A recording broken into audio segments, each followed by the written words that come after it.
প্রত্যেক মুমিন ব্যক্তিকে তার ঈমানের পরীক্ষা দিয়ে প্রুফ করতে হবে, তখনই কেবল আল্লাহ সুবহানাহু ওয়া তাআলার কাছে তার ঈমান গণ্য হবে, তার আগে নয়। কোনো ব্যক্তি যদি মুখে বলে দেয় আমি মুমিন মুসলিম, এর উপরে ভিত্তি করে তাকে নাজাত দেওয়া হবে না, বরং বাস্তবেই তাকে তা প্রমাণ করে দেখাতে হবে। তার মানে আজকের বিষয়টা হবে আমাদের প্রত্যেককে ঈমানের পরীক্ষা দিতে হবে। কোনো ব্যক্তিকে এই পরীক্ষাবিহীন নাজাত দেওয়া হবে না। এই পরীক্ষা হচ্ছে দুই রকম। আমরা সবাই জানি যে আমাদেরকে পরীক্ষা করা হবে। ফিতনা, আরবিতে এটা কী বলা হয়? ফিতনা। আরেকটা শব্দ হচ্ছে মুবতালা, ইবতালা থেকে। মুবতালা মানে কোনো ব্যক্তি যদি পরীক্ষিত হয়ে যায়, ইবতালা মুবতালা এই শব্দগুলো ব্যবহার করা হয়। ইমতিহান যেটা আমরা বুঝি, ইমতিহান মানে পরীক্ষা নেয়া, এক্সাম। এই পরীক্ষা মূলত প্রত্যেকটা মানুষের জীবনে দুই রকম হয়ে থাকে। এক পরীক্ষা হলো তার ঈমানের পরীক্ষা, আরেক হলো যখন কোনো ব্যক্তি মুমিন হিসেবে প্রমাণিত হয়ে যাবে, তখন তার জীবনের যত বালা মুসিবত আসবে, আল্লাহ বিভিন্ন কষ্ট মুসিবত দুঃখ দিয়ে তাকে আল্লাহ পরীক্ষা করে। তার মানে আমাদের প্রত্যেকের জীবনে দুই ধরনের পরীক্ষা হয়ে থাকে। এক পরীক্ষা হলো আমাদেরকে আল্লাহ সুবহানাহু ওয়া তাআলা এই যে সৃষ্টি করেছেন, জীবন এবং মৃত্যুর মাঝের যে সময়টা, এর মধ্যে আল্লাহ আমাদের কাউকে সুন্দর করে সৃষ্টি করেছে, কাউকে কালো করে সৃষ্টি করেছে, কাউকে উঁচু করেছে, কাউকে খাটো করেছে, কাউকে অনেক ধন সম্পত্তি দিয়েছে, কাউকে অভাবী করেছে, কাউ আবার অভাবের উপরে আরও কষ্ট, অভাব পুরো হচ্ছে না, আবার বিপদ আপদ লেগেই থাকে। তারপর আল্লাহ সুবহানাহু ওয়া তাআলা এক রাষ্ট্র থেকে আরেক রাষ্ট্রকে দুর্বল করেছে। এইভাবে প্রত্যেকটা ঘাটতি বাড়তি এগুলো আল্লাহ কেন করেছে? এর মাধ্যমে আল্লাহ আমাদেরকে পরীক্ষা করতেছে। এটা হলো একটা পরীক্ষার দিক। এই পরীক্ষা করা হয় প্রত্যেকটা মানুষের মর্যাদার উপরে ভিত্তি করে। এই পৃথিবীতে যার মর্যাদা যত বেশি হবে, তার পরীক্ষাও তত বেশি হবে। এমনকি বলা হয়েছে যে যত বেশি ধার্মিক হবে, যে যত বেশি পরহেজগার, হক পথে থাকার চেষ্টা করবে, হালালের উপরে টিকে থাকার চেষ্টা করবে, আল্লাহ বলছেন তার জীবনে এই পরীক্ষাগুলো বারবার ঘুরে ঘুরে আসবে। তাহলে এই পরীক্ষা হলো মূলত এক ধরনের পরীক্ষা। এই পরীক্ষা আপনি আপনার পাশের ভাইয়ের সাথে একরকম পাবেন না। যেহেতু এটা মর্যাদা বৃদ্ধি করার পরীক্ষা, তাই যার মর্যাদা যেমন তার পরীক্ষাও তেমন হয়ে থাকে। এবং আল্লাহ সুবহানাহু ওয়া তাআলা যার জন্যে চায় তার পরীক্ষাকে এভাবে ঘুরিয়ে ফিরিয়ে দেয়। কাউকে আল্লাহ সন্তান দিয়ে পরীক্ষা করেছে, কাউকে আল্লাহ সন্তান না দিয়ে পরীক্ষা করেছে। আপনি বুঝবেন না তার বেদনাটা, তার কষ্টটা কোথায়। কাউকে আল্লাহ অভাবী দিয়ে পরীক্ষা করেছে, আর পয়সাওয়ালা কাউকে আল্লাহ অনেক বড় অসুস্থতা দিয়ে পরীক্ষা করেছে। এই অসুস্থতাওয়ালায় বুঝবে না অভাবের কি কষ্ট, আর অভাবওয়ালায় বুঝবে না যে অসুস্থতার কি কষ্ট। তার মানে এককে অন্যের কষ্টকে বোঝার ক্ষমতা আল্লাহ সুবহানাহু ওয়া তাআলা দেয়নি। যে যেই কষ্টে পতিত হয়েছে সেই বুঝের বেদনা কত। তো এই পরীক্ষার ক্ষেত্রে আমরা কেউ একে অপরের সাথে সম্পর্ক রাখি না। কিন্তু দ্বিতীয় পরীক্ষা যেটা, এটা হচ্ছে ঈমানের পরীক্ষা। ওটা সবার জন্য একই রকম হবে।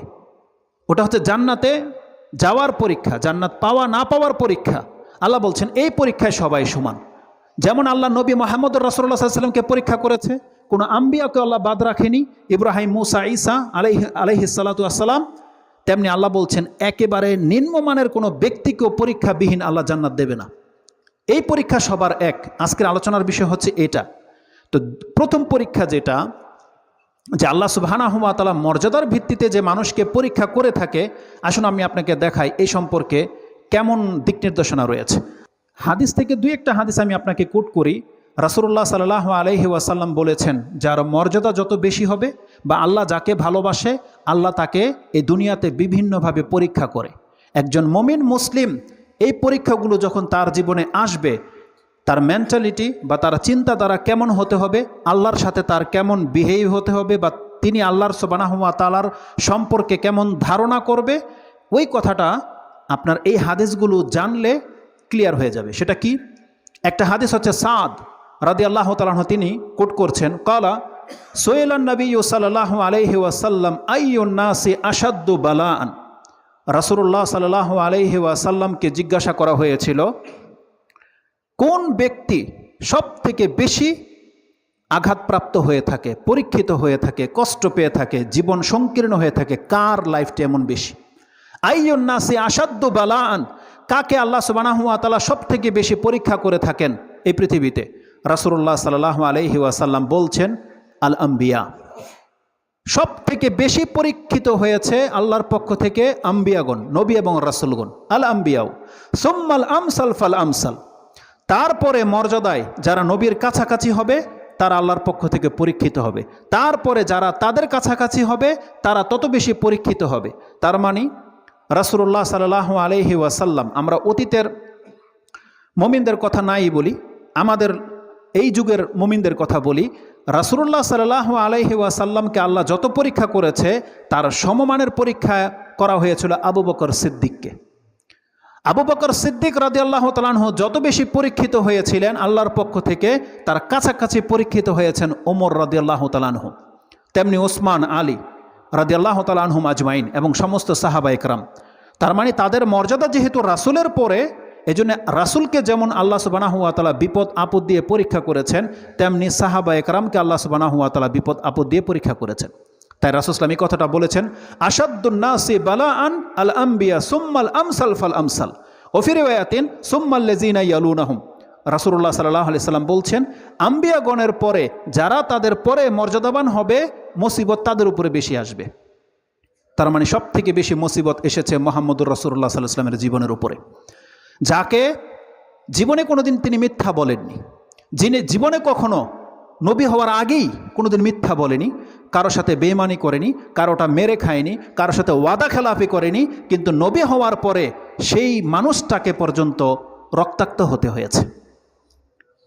যেই মানুষ যেই সমাজে থাকবে সেই সমাজের জন্য রহমত বরকত স্বরূপ, যিনি সব সময় তার সমাজ, তার এলাকার, তার আত্মীয়ের কল্যাণ চেয়েছেন, কিন্তু ইসলাম তার উপরে আসার কারণে সেই জাতি তাকে হত্যা করতে চেয়েছিল, তাকে রক্তাক্ত করেছে, তাকে শেষ পর্যন্ত তার জন্মভূমি, তার বসত ভিটা পর্যন্ত তাকে ছাড়তে হয়েছে। কত বেশি পরীক্ষা করা হয়েছে। তায়েফে তাকে রক্তাক্ত করা হয়েছিল। এটা ছিল রাসূল সাল্লাল্লাহু আলাইহি ওয়াসাল্লামের জীবনের সব থেকে বেদনাদায়ক একটা দিন, তায়েফে যেটা ঘটেছিল। তারপরে রাসূলুল্লাহ সাল্লাল্লাহু আলাইহি ওয়াসাল্লামকে অপবাদ দেওয়া হয়েছে, তাকে মিথ্যুক বলা হয়েছে, জাদুকর বলা হয়েছে, কবি বলা হয়েছে, কত কি করা হয়েছে। তো তার সমপরিমাণ পরীক্ষা করা হয়েছে আবু বকর সিদ্দিককে, যাকেও কাবা ঘরের সামনে মেরে রক্তাক্ত করে দেওয়া হয়েছিল, মুমূর্ষু অবস্থায় ফেলে রেখেছিল। তাকেও তার সম্পত্তি সব কিছু ছেড়ে মদিনায় রাসূল সাল্লাল্লাহু আলাইহি ওয়াসাল্লামের সাথে আসতে হয়েছিল। তারপরে ওমর রাদিয়াল্লাহু তাআলার সাথে একই ঘটনা ঘটেছে। আলী, ওসমান, সমস্ত সাহাবা একরামরা যারা হিজরত করে চলে এসেছিল, তারা সব কিছু মক্কায় ফেলে রেখে চলে এসেছিল। এইভাবে তাদেরকে পরীক্ষা করা হয়েছে। এমনও সাহাবী রয়েছে তার গায়ের জামাটাকে খুলে রেখে আসতে হয়েছিল। তার চাচা বলেছিল, তুমি যেতে পারবে একটা শর্তে, আমার কোনো কিছু তুমি নিয়ে যেতে পারবা না, তোমার জামাটাও আমার টাকার কিনা, এটাকে খুলে যেতে হবে। সে সাহাবী দ্বিধাবোধ করেনি, উলঙ্গ হয়ে কাপড় খুলে দিয়ে বেরিয়ে গেছে। এইভাবে তাদেরকে পরীক্ষা করা হয়েছে। তো রাসূলুল্লাহ সাল্লাল্লাহু আলাইহি ওয়াসাল্লাম বলছেন, যার জীবনে এমন পরীক্ষা আসবে তার মর্যাদাও অনেক। সেই মর্যাদাটা যদি আমরা স্মরণ রাখি কোনো মুসলিম, তাহলে এই পরীক্ষা তার কাছে কিছুই মনে হবে না। সে আল্লাহ সুবহানাহু ওয়া তাআলার দিকে আরও ঝুঁকে যাবে যখন সে জানবে তার মর্যাদা কি। ওটা হলো আজকের বলার উদ্দেশ্য। তো রাসূল সাল্লাল্লাহু আলাইহি ওয়াসাল্লাম বলছেন, যার পরীক্ষা যত বেশি হবে, মানে যে যত বেশি সৎ হবে, তার পরীক্ষাও তত বড় হবে। তারপরে তিনি বলছেন, ফাইন কানা ফি দীনিহি সালাবাতুন জিদা সালাবাতান, কোনো ব্যক্তি যদি তার দিনকে শক্ত করে আঁকড়ে ধরে, আল্লাহর পক্ষ থেকে পরীক্ষাও তাকে বাড়িয়ে দেওয়া হবে। যেই ব্যক্তি মনে করে যে আমার জীবনে যা কিছু ঘটে যাবে, আমি ইসলামের বিমুখ চলবো না, ইসলামের কোনো বিধিবিধানকে আমি লঙ্ঘন করব না, তাহলে সেই ব্যক্তি পদে পদে পরীক্ষিত হবে। তার আত্মীয় স্বজনের মোকাবেলা তাকে করতে হবে, বিভিন্ন অনুষ্ঠানগুলোকে তাকে ছেড়ে দিতে হবে, ওই সোসাইটি স্ট্যাটাস তাকে প্রত্যাখ্যান করতে হবে, যেহেতু সে ইসলাম ফলো করবে এটা দাবি করেছে। তাকে তার গেট আপ চেঞ্জ করতে হবে, তার মাথায় টুপি পরে যাবে, তার মুখে দাড়ি গজিয়ে যাবে, তার প্যান্ট টাকনার উপরে উঠে যাবে, তার মুখ হারাম থেকে মুক্ত হয়ে যাবে, তার রং ঢং থাকবে না, যেখানে সেখানে সে হাসি ঠাট্টা তামাশায় মিলতে পারবে না, তার ওয়াইফ, তার ঘরে পর্দা থাকবে, পর্দাবিহীন তারা চলবে না, তার ঘরে মিউজিক বাজবে না। এগুলো প্রত্যেকটা জিনিস মেনটেন করে চলা একজন ব্যক্তি বুঝতে পারবে পরীক্ষা কী জিনিস। কিন্তু আমরা যারা মুসলিম ঘরে জন্ম, আমরা যারা মনে করি যে আমরা ইসলাম পালন করতেছি, কিন্তু ওই খাতনার দাওয়াতেও আপনি প্রেজেন্ট, বার্থডের দাওয়াতেও আপনি প্রেজেন্ট, ম্যারেজ ডের দাওয়াতেও আপনি প্রেজেন্ট, পাশের বাড়িতে উরুস হচ্ছে সেখানেও আপনাকে পাওয়া যায়, ওখানে খাতনা করানো হচ্ছে সেখানেও আপনাকে পাওয়া যায়, ওই গান বাজনায় ওখানেও আপনাকে চাঁদা দিতে দেখা যাচ্ছে, ওয়াজ মাহফিলে আপনি বসেন, আবার গানের অনুষ্ঠানেও বসেন। আপনি বুঝবেন না পরীক্ষা কি জিনিস। যেই ব্যক্তি মনে করে যে ধর্মকর্ম সব কি শুধু ধর্মকর্মই চলে, দুনিয়াও করতে হয়, এ বুঝবে না পরীক্ষা কি জিনিস। যেই ব্যক্তির পোশাক যেমন খুশি তেমন, সে কালারে কোনো ভেদাভেদ খুঁজে না, কোনটা জায়েজ না জায়েজ সে ভেদাভেদ বুঝে না, যারা এগুলো মেনে চলে না সে কোনোদিন বুঝতে পারবে না যে ইসলামের উপরে চলতে আবার কষ্ট কিসের, সে বুঝবে না কখনো। যেই ব্যক্তি ফজর পড়ে না সে বুঝবে না জামাতে উপস্থিত হওয়া এটা কত কষ্টের ছিল, সে বুঝবে না। কিন্তু আল্লাহ সুবহানাহু ওয়া তাআলা যিনি স্রষ্টা, তিনি বুঝেন যে 5 ওয়াক্ত নামাজ কায়েম করা এটা যে কত কষ্টের, এটা আল্লাহ বুঝে। আর আল্লাহ সুবহানাহু ওয়া তাআলা সেই কথাটা উল্লেখ করে দিয়েছে কোরআনে। আপনি সেটা পাবেন কোন আয়াতে? সূরা বাকারার 45, 46, 47 এই 3টা আয়াতের মধ্যে পাবেন। 45 থেকে নিয়ে পড়েন। বনী ইসরাঈলদের সম্পর্কে আল্লাহ বলছেন, আল্লাহ সুবহানাহু ওয়া তাআলা বলছেন, ওয়া ইন্নাহা লাকাবীরাতুন ইল্লা আলাল খাশিইন। আল্লাহ বলছেন 5 ওয়াক্ত নামাজকে হেফাজত করা এটা অনেক বড় কাজ। ওয়া ইন্নাহা লাকাবীর, আল্লাহ বলছেন অনেক বড় একটা ব্যাপার, তবে এটা কাদের জন্য সহজ? ইল্লা আলাল খাশিইন, যারা আল্লাহকে ভয় করে এই 5 ওয়াক্ত নামাজ পড়া তাদের জন্য সহজ। কিন্তু কাজটা কিন্তু সহজ নয়। আল্লাহ বলছেন কাজটা বড় কঠিন। যদি আপনি দাবি করেন যে আমার কথা মিথ্যা, তাহলে কালকা থেকে আপনি 5 ওয়াক্ত নামাজ জামাতে পড়ে দেখান, তাহলে আপনি বাবের বেটা। তাহলে আপনি বুঝতে পারবেন যে হ্যাঁ আমি মুসলিম, পড়ে দেখান। আল্লাহ বলছেন ওয়া ইন্নাহা লাকাবীর। আপনি ভাবছেন আপনি সমাজ সেবা করে বহু বড় কাজ করে ফেলতেছেন, আপনি এই প্রথম কাতারে যারা উপস্থিত হয় তার ধারে কাছে পর্যন্ত নাই। আপনি যেই দিন আসতে পারবেন, তাদের কাদের সাথে কাঁধ মিলিয়ে কাতারে দাঁড়াতে পারবেন, সেই দিন আপনি মনে করবেন যে হ্যাঁ আমি ধর্মকর্ম করছি, আমি কিছু নেকির কাজ করতেছি। আল্লাহ বলছেন ওয়া ইন্নাহা লাকাবীর, এটা অবশ্যই অনেক বড় ব্যাপার যারা 5 ওয়াক্ত সালাতকে হেফাজত করে। তাহলে তারা বুঝবে যে ইসলাম পালন করাটা কত কঠিন। যেই ব্যক্তি দেখবে যে আমি এই পথে গেলে অনেক টাকা ইনকাম করতে পারবো, সে বুঝবে না যে ইসলামকে ফলো করলে কতটা বাধাগ্রস্ত হতে হয়।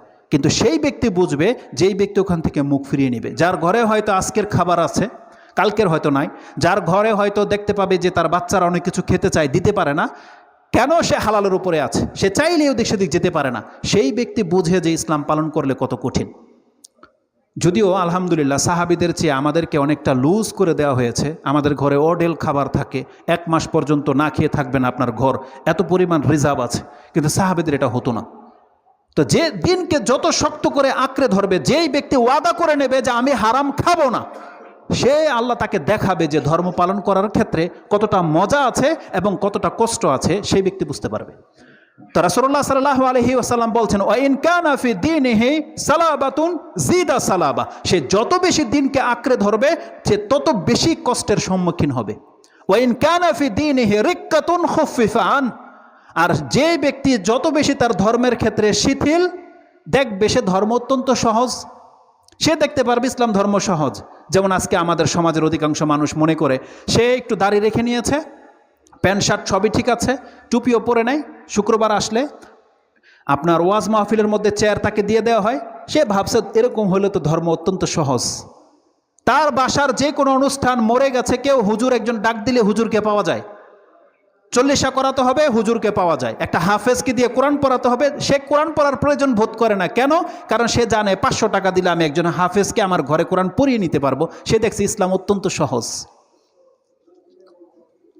ওয়াইন কানা ফি দীনিহি রিক্কাতুন বলা হয়েছে, যেই ব্যক্তি তার দিনের ক্ষেত্রে যত বেশি শিথিল, আল্লাহ বলছে সে দিনকে তত বেশি হালকা দেখতে পাবে।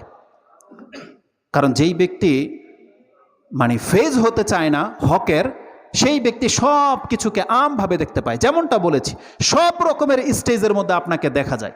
কিন্তু আপনি যখন দেখবেন আপনার ঘরে চাঁদা চেতে এসেছে গানের, আর আপনি বলবেন যে না আমি গানের টাকা দেই না, তাহলে ওই সমাজে টিকে থাকা আপনার জন্য তখন আপনি কষ্ট ফিল করবেন। যখন আপনি দেখবেন পাশের বাসায় নাচ গান হচ্ছে আর আপনি গিয়ে বাধা দিবেন যে দেখেন আমরা তো নামাজ পড়ি, ফজরে উঠতে হবে, মিউজিক বন্ধ করেন। আজকে এটা আমরা বলি না বিদায় আমাদের কাছে ধর্ম সহজ, কিন্তু আপনাকে বলতে হতো, এটা আপনার দায়িত্ব। যখন আপনি আপনার দায়িত্ব থেকে মুখ ফিরিয়ে নিয়েছেন, আপনি ভেবেছেন ইসলাম তো সহজ, কেউ নাচ গান করবে, কেউ ইবাদত করবে, কেউ কোরআন পড়বে, কেউ গীতা পড়বে, এমনটা হয়ে গেছে আমাদের ধর্ম। আমরা সবাই ভাই ভাই, যার যার ঘরে যা যা করি এটা আমাদের ব্যক্তিগত ব্যাপার, তারপর আমরা মুসলিম। ঐক্য চায় তারা। এভাবে ঐক্য হয়? বাতিলের সাথে ঐক্য হয়? সৎ ব্যক্তি আর অসৎ ব্যক্তি সমান হতে পারে? কি করে হতে পারে? আল্লাহ বলছেন যে জান্নাতি আর জাহান্নামী সমান, এটা হতে পারে না। তাহলে যেই ব্যক্তি ইসলাম পালন করে আর যেই ব্যক্তি ইসলাম পালন করে না, আংশিক কিছু ফলো করে, তার মানে সেই ব্যক্তি ইসলামটাকে যেভাবে দেখতে পায়, আর যারা 5 ওয়াক্ত নামাজ পড়ে, কোরআন পড়ে, তারা যেইভাবে দেখতে পায়, ওই লোক কি সেম সেম দেখতে পায়? দেখতে পায় না। কারণ যদি একই রকম দেখতে পেত, তাহলে তার গালেও দাড়ি গজিয়ে যেত, তার প্যান্ট টাকনার উপরে উঠে যেত, সেও কোরআন পড়তো, সেও আল্লাহ ছাড়ার কাউকে ডাকতো না, সেও নামাজে 5 ওয়াক্ত উপস্থিত হতো। কারণ আপনি তো ওইভাবে দেখতে পাচ্ছেন না যেইভাবে তারা দেখতে পায় যারা প্রথম কাতারে আসে। তাহলে দৃষ্টিভঙ্গির মধ্যে পার্থক্য আছে। তো রাসূলুল্লাহ সাল্লাল্লাহু আলাইহি ওয়াসাল্লাম বলছেন, যার দিন যত শক্ত করে সে ধরবে, সে তত বেশি বাধা প্রতিকূল লক্ষ্য করবে। কিন্তু যেই ব্যক্তি দিনের ক্ষেত্রে শিথিল, ওই যে বললাম, আপনাকে দাওয়াত দিয়েছে, বার্থডের দাওয়াত, আপনি সেখানে উপস্থিত, আপনি বুঝবেন না যে ধর্ম পালন করার মধ্যে কষ্ট রয়েছে, বুঝবেন না আপনি। তো আলা কুল্লি হাল, আল্লাহ রাসূল সাল্লাল্লাহু আলাইহি ওয়াসাল্লাম বলছেন, ওয়াইন কানা ফি দীনিহি রিক্কাতুন খুফিফা আন, যেই ব্যক্তি ধর্মের ক্ষেত্রে শিথিল, তাকে তার ধর্মকে হালকা করে দেওয়া হবে। ওয়ালা ইয়াজালুল বালাউল আবদ, এটা হচ্ছে মূল বিষয়। রাসূল সাল্লাল্লাহু আলাইহি ওয়াসাল্লাম বলছেন, ওয়ালা ইয়াজালুল বালাউ বিল আবদ হাত্তা ইয়ামশি ফিল আরদি মা লাহু খাতিয়াতুন। আজকের খুতবার মধ্যে এই কথাটা আপনার এখানে থাকা উচিত। নেক্সট টাইম কখন আপনি ভুলবেন না যে আল্লাহ কি বলেছে এখানে। রাসূল সাল্লাল্লাহু আলাইহি ওয়াসাল্লাম বলেছেন, যেই ব্যক্তির জীবনে বালা মুসিবত, দুঃখ কষ্ট লেগেই থাকে, কেন লেগে থাকে? রাসূলুল্লাহ সাল্লাল্লাহু আলাইহি ওয়াসাল্লাম বলছেন, হাত্তা ইয়ামশি ফিল আরদি মা লাহু খাতিয়াতুন, আল্লাহ তার জীবনে এত দুঃখ কষ্ট এই জন্য আল্লাহ তাকে দেয়, আল্লাহ চায় এই জমিন থেকে ও যেদিন মরে যাবে ওর আমল নামায় একটা গুনাহ লেখা না থাকুক, এটা আল্লাহ চায়। এটা আল্লাহ মুমিনদের সাথে করে। আল্লাহ বলছেন, আমি মুমিনদেরকে আমার উপরে ঈমান আনার পরে ধর্মকর্ম করছে, তারপরে ওকে আমি কেন বিপদ আপদ দেই? ওর কেন সন্তান মরে গেছে, ওর কেন অ্যাক্সিডেন্ট হয়ে গেল, ওর ব্যবসায় কেন লস লেগে গেল, ওর ফসল কেন জ্বলে গেল, ডুবে গেল? আল্লাহ বলছেন, আমি চাই যে ও আমার সাথে এমন অবস্থায় সাক্ষাৎ করুক যে ও হবে নিষ্পাপ, ওর একটা আমল নামার মধ্যে একটা পাপ বাকি থাকুক, এটা আমি আল্লাহ চাই না। যার ফলে কেন, মানে কি? তার মানে আল্লাহ সুবহানাহু ওয়া তাআলা আমাদের জীবনের বিপদাপদগুলোকে এমন করে দিয়েছে। রাসূল সাল্লাল্লাহু আলাইহি ওয়াসাল্লাম বলতে চাচ্ছেন যে একজন মুমিন মুসলিম যখন হবে, তার প্রত্যেকটা আঘাত তার পাপকে ঝরিয়ে দেয়, প্রত্যেকটা আঘাত তার এক স্টেপ মর্যাদা উপরে উঠিয়ে দেয়। এটা হচ্ছে ইসলাম। তো এই হাদিসের মধ্যে যেটা আছে যে আসাদুন নাসি বালাআন আল আম্বিয়া সুম্মাল আমসাল ফাল আমসাল, মর্যাদায় যে যত বেশি হবে তার বিপদ আপদ তত বেশি হবে, এটা আল্লাহ সুবহানাহু ওয়া তাআলার পক্ষ থেকে জানিয়ে দেওয়া হয়েছে। এই হাদিসটি এই শব্দতে রয়েছে দারেমিতে, তিনি 2825 নম্বরে এনেছেন, এবং ইমাম তিরমিজি রাহিমাহুল্লাহ তিনি তার কিতাবুজ জুহুদ 34 নম্বর অধ্যায়ের মধ্যে হাদিসটি এনেছেন, 2398 নম্বরে রয়েছে, মুসনাদে আহমদে রয়েছে, এবং ইবনে মাজাহ হাদিসটি রয়েছে। হাদিসের সনদ সহিহ, বিদায় আমি আপনাকে কোট করলাম। তো এই হাদিসটিকে ইমাম বুখারী রাহিমাহুল্লাহ তিনি তার কিতাবে আনেননি, তবে প্রথম টুকরা দিয়ে তিনি একটা অধ্যায় কায়েম করেছেন। সেটা আপনি পাবেন 75 নম্বর অধ্যায় কিতাবুল মারাদ, তার 3 নম্বর পর্বটাই হচ্ছে এটা, যে তিনি বলছেন ইন্নাল বালা আসাদুল বালা আল আম্বিয়া সুম্মাল আমসাল ফাল আমসাল, একটা অধ্যায় তিনি কায়েম করেছেন এই টুকরা দিয়ে, যদিও এই হাদিসটাকে তিনি কোট করেননি। তিনি তারপরে উল্লেখ করেছেন যে কিভাবে একজন ব্যক্তির বিপদাপদে তার পাপ ঝরে যায়, এই পরীক্ষাগুলোর মাধ্যমে কিভাবে পাপ ঝরে যায়, তিনি এখানে একটা হাদিস এনেছেন। আব্দুল্লাহ ইবনে মাসউদ রাদিয়াল্লাহু তাআলা তিনি বলছেন, দাখালতু আলা রাসূলিল্লাহি সাল্লাল্লাহু আলাইহি ওয়াসাল্লাম ওয়া হুয়া ইউআকুন, রাসূলুল্লাহ সাল্লাল্লাহু আলাইহি ওয়াসাল্লাম জ্বরে অত্যন্ত কাতর ছিলেন, তার এমন জ্বর হয়েছে, ইউআকুন মানে অত্যন্ত বেদনায় তিনি ভুগছেন। ফাকুলতু ইয়া রাসূলা ইন্নাকা লা তুওয়াকু ওয়াকান শাদীদান, আপনি হয়তো অনেক বেশি ব্যথিত, অনেক কষ্ট পাচ্ছেন। রাসূল সাল্লাল্লাহু আলাইহি ওয়াসাল্লাম বলছেন, আজাল, হ্যাঁ আমি অনেক বেশি কষ্ট হচ্ছে আমার। তিনি বলছেন, কতটা কষ্ট হচ্ছে? রাসূল সাল্লাল্লাহু আলাইহি ওয়াসাল্লাম বলছেন, ইন্নী উআকু কামা ইউআকুনা রাজুলানি মিনকুম, তোমাদের 2 জন ব্যক্তির জ্বরকে যদি একসাথে রাখা হয় তাহলে যেই বেদনাটা হবে ওই কষ্টটা আমার হচ্ছে এখন। তার মানে 2 জন ব্যক্তির জ্বর আসলে যতটা সে বেদনা, যতটা কষ্ট সে ফিল করবে, আমার একা আল্লাহ অতটা জ্বর অতটা বেদনা দিয়েছে। বলছে এমনটা কেন? তাহলে নিশ্চয়ই কুলতু যালিকা আন্না লাকা আজরান, তাহলে তো আল্লাহ আপনাকে ডাবল নেকি দিতে চেয়েছেন, এই জন্য। রাসূলুল্লাহ সাল্লাল্লাহু আলাইহি সাল্লাম বলছেন, আজাল, হ্যাঁ এটাই হচ্ছে উদ্দেশ্য। আল্লাহ যেহেতু আমাকে ডাবল নেকি দিতে চেয়েছে, আমার মর্যাদা দ্বিগুণ করতে চেয়েছে, আমার গুনাহ খাতা দ্বিগুণ মাফ করতে চেয়েছে, এজন্য আল্লাহ আমাকে কষ্ট যখন দেয় তখন বাড়িয়ে দেয়। তো তিনি বলছেন আজাল, হ্যাঁ এই জন্য আমার কষ্ট হচ্ছে। ওফিরে ওয়াতিন সুম্মা কালা কাযালিকা মা মিন মুসলিমিন ইউসিবুহু আযান শাওকাতুন ফামা ফাওকাহা ইল্লা কাফফারাল্লাহু বিহা সাইয়্যাহু কামা ইয়াহুত্তু শাজারু ওয়ারাকাহা। এটা হচ্ছে চমৎকার কথা। রাসূল সাল্লাল্লাহু আলাইহি ওয়াসাল্লাম বলছেন এই মর্যাদা শুধু আমার নয়, এই পৃথিবীতে যত মুমিন মুসলিম আছে কাযালিকা অনুরূপ আমার আজকে যেমন বেদনার কারণে আমার মর্যাদা উঁচু হচ্ছে এবং আমার গুনাহ খাতা মাফ হয়ে যাচ্ছে, ঠিক এমন মর্যাদা প্রত্যেকটা মুমিন মুসলিমের আল্লাহ কি করে, মা মিন মুসলিমিন ইউসিবুহু আযান শাওকাতুন ফামা ফাওকাহা, যদি তার গায়ে একটা কাঁটা লেগে যায়, ফামা ফাওকাহা বরং তার চেয়েও হালকা যদি কোনো খোঁচা তার গায়ে লেগে যায়। কাঁটার চেয়ে হালকা খোঁচা কি? মশার কামড়, তাই নয়? একটা মশার কামড় কাঁটার চেয়েও হালকা, কিন্তু ব্যথা অনুভব হয় কিনা মাঝে মাঝে? রাসূল সাল্লাল্লাহু আলাইহি ওয়াসাল্লাম বলছেন ফামা ফাওকাহা, একটা কাঁটার খোঁচার চেয়েও যদি হালকা কোনো খোঁচা তার গায়ে লেগে যায়, এটা কেন দেয় আল্লাহ সুবহানাহু ওয়া তাআলা? আল্লাহ সুবহানাহু ওয়া তাআলা তাকে এই জন্য দেয় ইল্লা কাফফারাল্লাহু বিহা সাইয়্যাতিহি, আল্লাহ এই খোঁচার মাধ্যমে তার পাপ, ওই মানের পাপকে আল্লাহ মাফ করে দিতে চায়। এক পর্যায়ে তার জীবনে যত বেশি এরকম বিপদ আপদ আসবে, তার রেজাল্ট কি? রাসূল সাল্লাল্লাহু আলাইহি ওয়াসাল্লাম বলছেন কামা তাহুত্তু শাজারাতু ওয়ারাকাহা, একটা এই যে গ্রীষ্মকালীনে বা কখন গাছের পাতা ঝরে যায়, সব আপনারা দেখতে পান কিছু কিছু গাছ আছে সমস্ত পাতা ঝরে যায়, শুধু কাণ্ডটা দাঁড়িয়ে থাকে।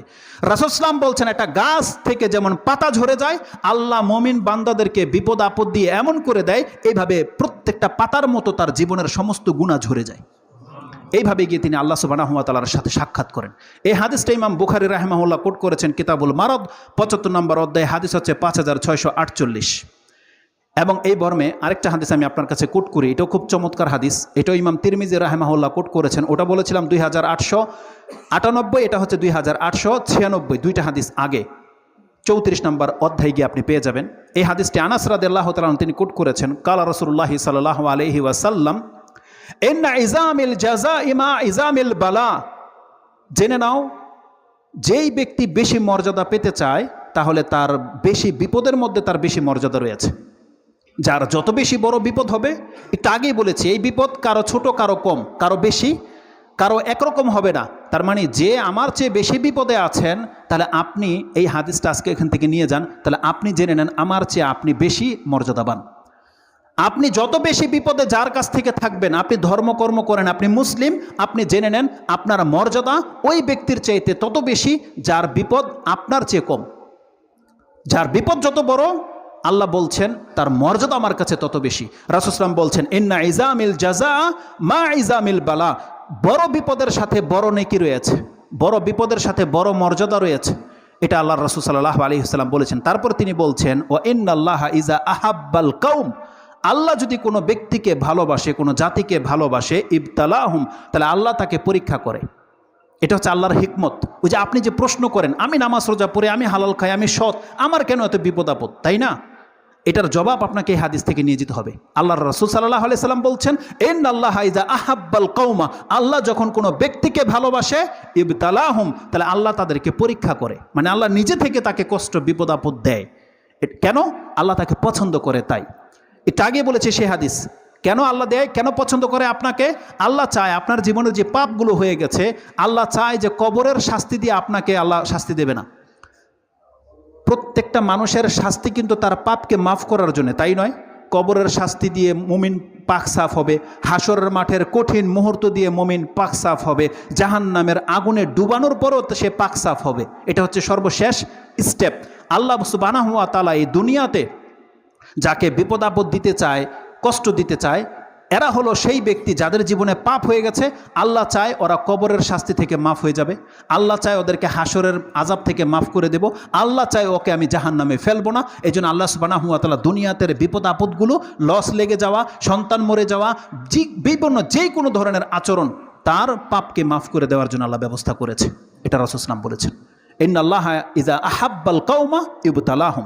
তারপর রাসূল সাল্লাল্লাহু আলাইহি ওয়াসাল্লাম বলছেন ফামান রাদিয়া লাহু ফালাহু রিদা, যেই ব্যক্তি এই বিপদ আপদে থেকেও যদি আল্লাহর উপরে সন্তুষ্ট থাকে, আল্লাহর রাসূল বলছে আল্লাহর সন্তুষ্ট তার জন্য লাজিম হয়ে যাবে। ফামান রাদিয়া ফালাহু রিদা, যেই ব্যক্তি বিপদ আপদে থেকেও আল্লাহর উপরে সন্তুষ্ট, সেই ব্যক্তি আল্লাহর সন্তুষ্টি পেয়ে যাবে। রাসূল সাল্লাল্লাহু আলাইহি ওয়াসাল্লাম বলছেন ওমান সাখিতা ফালাহু সাখাতু, আর যেই ব্যক্তি অসন্তুষ্ট হবে তার জন্য আল্লাহর অসন্তুষ্টি বর্তাবে, সে কোনোদিন আল্লাহকে সন্তুষ্টি পাবে না, আল্লাহ তার উপরে কখনো সন্তুষ্ট হবে না। তার মানে রাসূল সাল্লাম বলছেন এই গুণগুলো হচ্ছে একান্ত মুমিনদের, এটা কিন্তু কোনো কাফেরদের জন্য নয়। যেই ব্যক্তি মুমিন মুসলিম তাদের জন্য এই রেজাল্ট। কারণ রাসূল সাল্লাম বলেছেন আজাবান লি আমরিল মুমিন ইন্নাল আমরুহু কুল্লুহু খায়রুন ওয়া লাইসা যাকা লি আহাদিন ইল্লা লিল মুমিন। রাসূল সাল্লাম বলছেন আমি একজন মুমিনের জীবনকে দেখে আশ্চর্যিত হই, এই মুমিনের মতন জীবন আল্লাহর কোনো ব্যক্তিকে দান করেনি। লাইসা যাকা লি আহাদিন ইল্লা লিল মুমিন, আল্লাহ বলছেন মুমিনের যে মর্যাদা পৃথিবীর কোনো ব্যক্তি এই মর্যাদার পাবে না। কেন? রাসূল সাল্লাম বলেছেন ইজা আসাবাতহু সাররাউ শাকারা ফাকানা খায়রাল্লাহ ওয়া ইজা আসাবাতহু দাররাউ সাবারা ফাকানা খায়রাল্লাহ। একজন মুমিন ব্যক্তিকে যদি আল্লাহ আনন্দ দিয়ে রাখে, অনেক টাকা পয়সার মালিক করে থাকে, আর এগুলো পেয়ে যদি সে আল্লাহর শুকরিয়া আদায় করে, রাসূল সাল্লাম বলছেন এই শুকরিয়া তার নিয়ামতকে আরো বাড়িয়ে দেবে। ওয়াইজা আসাবাতহু দাররা, আর সে যদি আল্লাহর ইবাদত করে কিন্তু কষ্টে থাকে, দুঃখে থাকে, অভাব থাকে, সে যদি সাবারা ধৈর্য ধারণ করতে পারে ফাকানা খায়রাল্লাহ, তাহলে এগুলো তার জন্য কল্যাণ বয়ে আনবে। এতটা আশ্চর্যজনক। কতটা আশ্চর্যজনক ইনশাআল্লাহুল আজিজ একজন মুমিনের লাইফ একটা আলোচনা হবে, যে একজন মুমিন যদি কোনো রাস্তার পাশে একটা গাছ লাগায়, এই গাছের ফল যদি পাখিয়ে খায়, ঝরে পড়ে যায়, নিজে যদি খায়, চুরি হয়ে যায়, যা হোক না কেন, যেই দিন ফল ধরে যাবে, যতগুলো ফল গাছে হবে ততটা সাদাকার নেকি তার আমলনামায় লিখে দেওয়া হয়। এটা হচ্ছে প্রত্যেকটা মুমিন ব্যক্তির। এজন্য আপনার গাছের বাড়ির পাশের কোনো বড়ই পেয়ারা কোনো ব্যক্তি যদি নিয়ে নেয়, আপনি তাকে ধমক দিয়েন না, ছেড়ে দেন ফিসাবিলিল্লাহ। আপনি জানেন না কতগুলো ফল টিকবে, কতটা ঝরবে, এটা আমরা কেউ জানি না। যেখানে ঝরে গেলে আপনাকে আল্লাহ সুবহানাহু ওয়া তাআলা নেকি দিয়ে দিচ্ছে, আর যেই ব্যক্তি পেকে যাওয়ার পরে কেউ নিয়ে খেয়ে নেবে, আল্লাহ সুবহানাহু ওয়া তাআলা আপনাকে তার জন্য নেকি দেবে। কতটা বড় কথা বলেছে। তো এইগুলো সব মুমিনের গুণ। তো এই পরীক্ষাগুলো নিয়ে আজকে আমার কথা নয়। এই যোগ্যতায় আসতে হলে আপনাকে প্রথমে ওই প্রথম পরীক্ষাটা পুরা করে দেখাতে হবে। সেটা কি? ইমানের পরীক্ষা। যেই ব্যক্তি প্রমাণ করতে পারবে আল্লাহর কাছে যে আল্লাহ আমি মুমিন, আমি মুসলিম, এটা যেই ব্যক্তি প্রমাণ করে দেখাতে পারবে, তার পুরো জীবনটা আল্লাহ এমন করে দেবে যেমন একটু আগে আপনাকে আমি বললাম। ইনশাআল্লাহ এই মর্মে তো বহু কথা আছে, এগুলো এক এক করে আপনাকে বলা হবে পরবর্তী খুতবাগুলোতে। তা আজকে চলে আসুন, আমি যেই পরীক্ষাটা নিয়ে আপনার কাছে এসেছি, যেই যোগ্যতা আপনি হাসিল করতে পারবেন যদি এই দ্বিতীয় পরীক্ষাটাকে আপনি পুরা করতে পারেন, সেটা কি? আল্লাহ সুবহানাহু ওয়া তাআলা বলছেন বান্দা তুমি মুখে বললেই তো মুসলিম হয়ে যাবে না, তুমি মুসলমানের ঘরের সন্তান বটে, মুসলিম দেশে, মুসলিম পরিবারে, মুসলিম সমাজে তোমার জন্ম হয়ে গেছে বটে, তুমি এর মাধ্যমে তো আর মুমিন মুসলিম সাব্যস্ত নও। তোমাকে এটাকে প্রুফ করতে হবে, বাস্তবায়ন করে দেখাতে হবে যে হ্যাঁ আমি মুসলিম। কি দিয়ে করতে হবে? এটা আপনার আমল এবং আচরণ দিয়ে করতে হবে। যখন কোনো ব্যক্তি তার আমল এবং আচরণ দিয়ে প্রমাণ করে দেখাবে আল্লাহর কাছে যে আল্লাহ আমি ইমানদার, মুমিন, মুসলিম, আল্লাহ বলছেন এই ব্যক্তির জন্য ওই ফ্যাসিলিটিগুলো সব রয়েছে। কিন্তু অধিকাংশ মানুষ কি ভেবেছে যে আমাদেরকে পরীক্ষা করা হবে না? আসুন কোরআনের একটা আয়াত আপনি কালকে দেখাই দিই। আমাদেরকে আল্লাহ সুবহানাহু ওয়া তাআলা কোনো ব্যক্তিকে বাকি রাখেনি, যেখানে মুহাম্মদুর রাসূলুল্লাহ সাল্লাল্লাহু আলাইহি ওয়াসাল্লামকে আল্লাহ পরীক্ষা করেছেন বিপদ আপদ দিয়ে, সেখানে আর কোন ব্যক্তিকে আল্লাহ বাকি রাখতে পারে? এই জন্য আল্লাহ সুবহানাহু ওয়া তাআলা কোরআন একটা চূড়ান্ত ফয়সালা করে দিয়েছে, সেটা আপনি পেয়ে যাবেন সূরা আনকাবুত 29 নম্বর সূরার শুরুতে। আল্লাহ সুবহানাহু ওয়া তাআলা বলছেন বা'দা আউযু বিল্লাহি মিনাশ শাইতানির রাজিম, বিসমিল্লাহির রহমানির রহিম, আলিফ লাম মিম আহাসিবান নাসু আইয়ুতরাকু আইয়াকুলু আমান্না ওয়া হুম লা ইফতানুন ওয়ালাকাদ ফাতান্নাল্লাযীনা মিন ক্বাবলিহিম ফালায়ালামান্নাল্লাহুল্লাযীনা সাদাকু ওয়ালায়ালামান্নাল কাযিবিন। আল্লাহ সুবহানাহু ওয়া তাআলা বলছেন মানুষ কি ভেবে নিয়েছে? মানুষ ভেবে নিয়েছে যে আমাকে ছেড়ে দেওয়া হবে যদি আমি আল্লাহর কাছে এই কথা বলি আল্লাহ আমি মুসলিম, আমি মুমিন, এটা বললেই তাকে ছেড়ে দেওয়া হবে। ওয়া হুম লা ইফতানুন, আর সে ভেবেছে যে সে যখন বলবে আমি মুমিন মুসলিম, সমাজে যখন পরিচয় দেবে আর আল্লাহ তাকে পরীক্ষা করবে না, বিনা পরীক্ষায় তাকে ছেড়ে দেওয়া হবে এইভাবে। আল্লাহ বলছেন ওয়ালাকাদ ফাতান্নাল্লাযীনা মিন ক্বাবলিহিম, তোমাদের পূর্বে যারা অতীত হয়ে গেছে তাদের প্রত্যেককে পরীক্ষা করা হয়েছে। এই কথা বলে দেওয়ার পর আল্লাহ বলছেন ফালায়ালামান্নাল্লাহুল্লাযীনা সাদাকু, আমি প্রমাণ করে দেব এই জমিনে কে তার দাবিতে সত্যবাদী আর কে মিথ্যুক। আল্লাহ বলছেন আমি প্রমাণ করে দেব। যখন আল্লাহ সুবহানাহু ওয়া তাআলা ওয়াদা করেছে যে মুখে মুমিন মুসলিম বললেই মাফ করে দেওয়া হবে না, তাকে প্রমাণ করতে হবে, এবং আল্লাহ বলছেন আমি প্রমাণ করে দেব এই জমিনে কে ইমানের সত্যবাদী আর কে মিথ্যুক। আপনি কি ভেবেছেন এই আয়াতের অন্তর্ভুক্ত কারা? আপনি হয়তো ভাববেন এটা তো আমাদের জন্য নয়, কারণ আমরা তো মুহাম্মদুর রাসূলুল্লাহ সাল্লাল্লাহু আলাইহি ওয়াসাল্লামের উম্মত, তারা শাফাতে সব মাফ, নামাজ পড়ি আর নাই পড়ি। আজকে অধিকাংশ মানুষের এটা ধ্যান ধারণা নয়, আজকে অধিকাংশ মানুষের এটা ধ্যান ধারণা যে আমাদের নবী কান্ডারি তো রয়েই গেছেন, তিনি সুপারিশ করবেন আর আমরা নাজাত। আর ওই সিলসিলায় কিছু পীরও দাঁড়িয়ে গেছে যে রাসূল ইসলামের শাফাতের আগে আমাদের শাফাত লাগবে, এই জন্য তোমরা আমাদের হয়ে আসো, আমাদের অ্যাঙ্গেলে গেলে রাসূল ইসলামের শাফাত তোমরা পেয়ে যাবে। তারা একটা ধান্দা খাড়া করে দিয়েছে, বিভিন্ন পীরের গদ্দিনাসীন হয়ে বসে গেছে, আর ওই চোরা রাস্তাগুলো দিয়ে আপনারা ঢুকতে চাচ্ছেন। আল্লাহ সুবহানাহু ওয়া তাআলা জান্নাতের মালিক মেন গেটের জন্য পাহারাদার বসিয়ে দিয়েছে, আপনারা পীরদের মাধ্যমে খুঁজছেন যে জান্নাতের দেয়ালের কোনো ছিদ্র আছে কিনা যেখান দিয়ে ঢোকা যায়। কারণ আল্লাহ সুবহানাহু ওয়া তাআলা এখানে জান্নাতের মেন গেটে পাহারা বসিয়ে দিয়েছে এবং বলছে খবরদার কোনো ইমানদার ছাড়া যেন ঢুকতে না পারে। এবং আল্লাহ বলেছে কোনো জান্নাতি ওই ব্যক্তি ঢুকতে পারবে না জান্নাতে যে ব্যক্তি সালাত পড়ে নাই, সিয়াম রাখা নাই, জিহাদ করে নাই, সাদকা দেয় নাই, হজ করে নাই। আল্লাহ বলছেন এদের জন্য জান্নাতের দরজা খোলা হবে না। তো তখন তারা কি করেছে, যেগুলো পড়তে করতে তো কষ্ট, পীরের মুরিদ হয়ে গেলে পীরেরা যদি পেছন দিয়ে ঢুকিয়ে দিতে পারে তাহলে তো আমরা কামিয়াব। চোরা রাস্তা ধরে নিয়েছে। আরে জান্নাত আপনার রাষ্ট্রের কিল্লা নয়, যেটা একটা বোম মারলে ফেটে যায়, ওটা হচ্ছে জান্নাত। আর যেটার পাহারাদার হচ্ছে ফেরেশতা, যেটা আল্লাহর কমান্ডে চলে। আল্লাহ সুবহানাহু ওয়া তাআলা সেখানে চোরা কোনো রাস্তা রাখেনি ঢোকার মতো। আল্লাহ বলেছেন এখানে ঢুকতে হলে কেবলমাত্র মুমিন মুসলিমরাই পারবে, অন্য কোনো ব্যক্তি ঢুকতে পারবে না। এই জন্য ওই সমস্ত ধ্যান ধারণা ছেড়ে দেন। যদি আল্লাহ সুবহানাহু ওয়া তাআলা রাসূল ইসলামের শাফাতের মাধ্যমে আপনার কোনো জবাবদিহিতা ছাড়াই যদি মুক্ত করে দিত, তাহলে কোরআনের ওই আয়াতগুলো আপনি কি করবেন যে আল্লাহ বলেছে বান্দা তুমি কে কি করছো আমি সব কিছু লিখে রাখতেছি, এর কোনো দরকার ছিল? বলেন, যখন আপনি জানেন যে আমি মরলেই রাসূল ইসলামের সুপারিশ করে আমাকে মাফ করে দেওয়া হবে, তাহলে আল্লাহ যে বলেছে আমি সব কিছু লিখে রাখতেছি তোমার কর্ম, দরকার কি ছিল? সেটার কি দরকার ছিল? বরং আল্লাহ এই জন্য লিখে রাখে, আল্লাহ বলছেন বান্দা প্রত্যেকটা ব্যক্তির মুখের জবানে সে কি বলেছে কি করেছে পাই পাই করে তোমার কাছ থেকে হিসাব নেওয়া হবে। সে আয়াতগুলো আমি আপনার কাছে এখন উল্লেখ করব। তা আমরা ভেবে নিয়েছি যে আমরা জন্মসূত্রে যারা মুসলিম তারা তো মুসলিম, এটা আবার প্রমাণ কি দেওয়ার দরকার?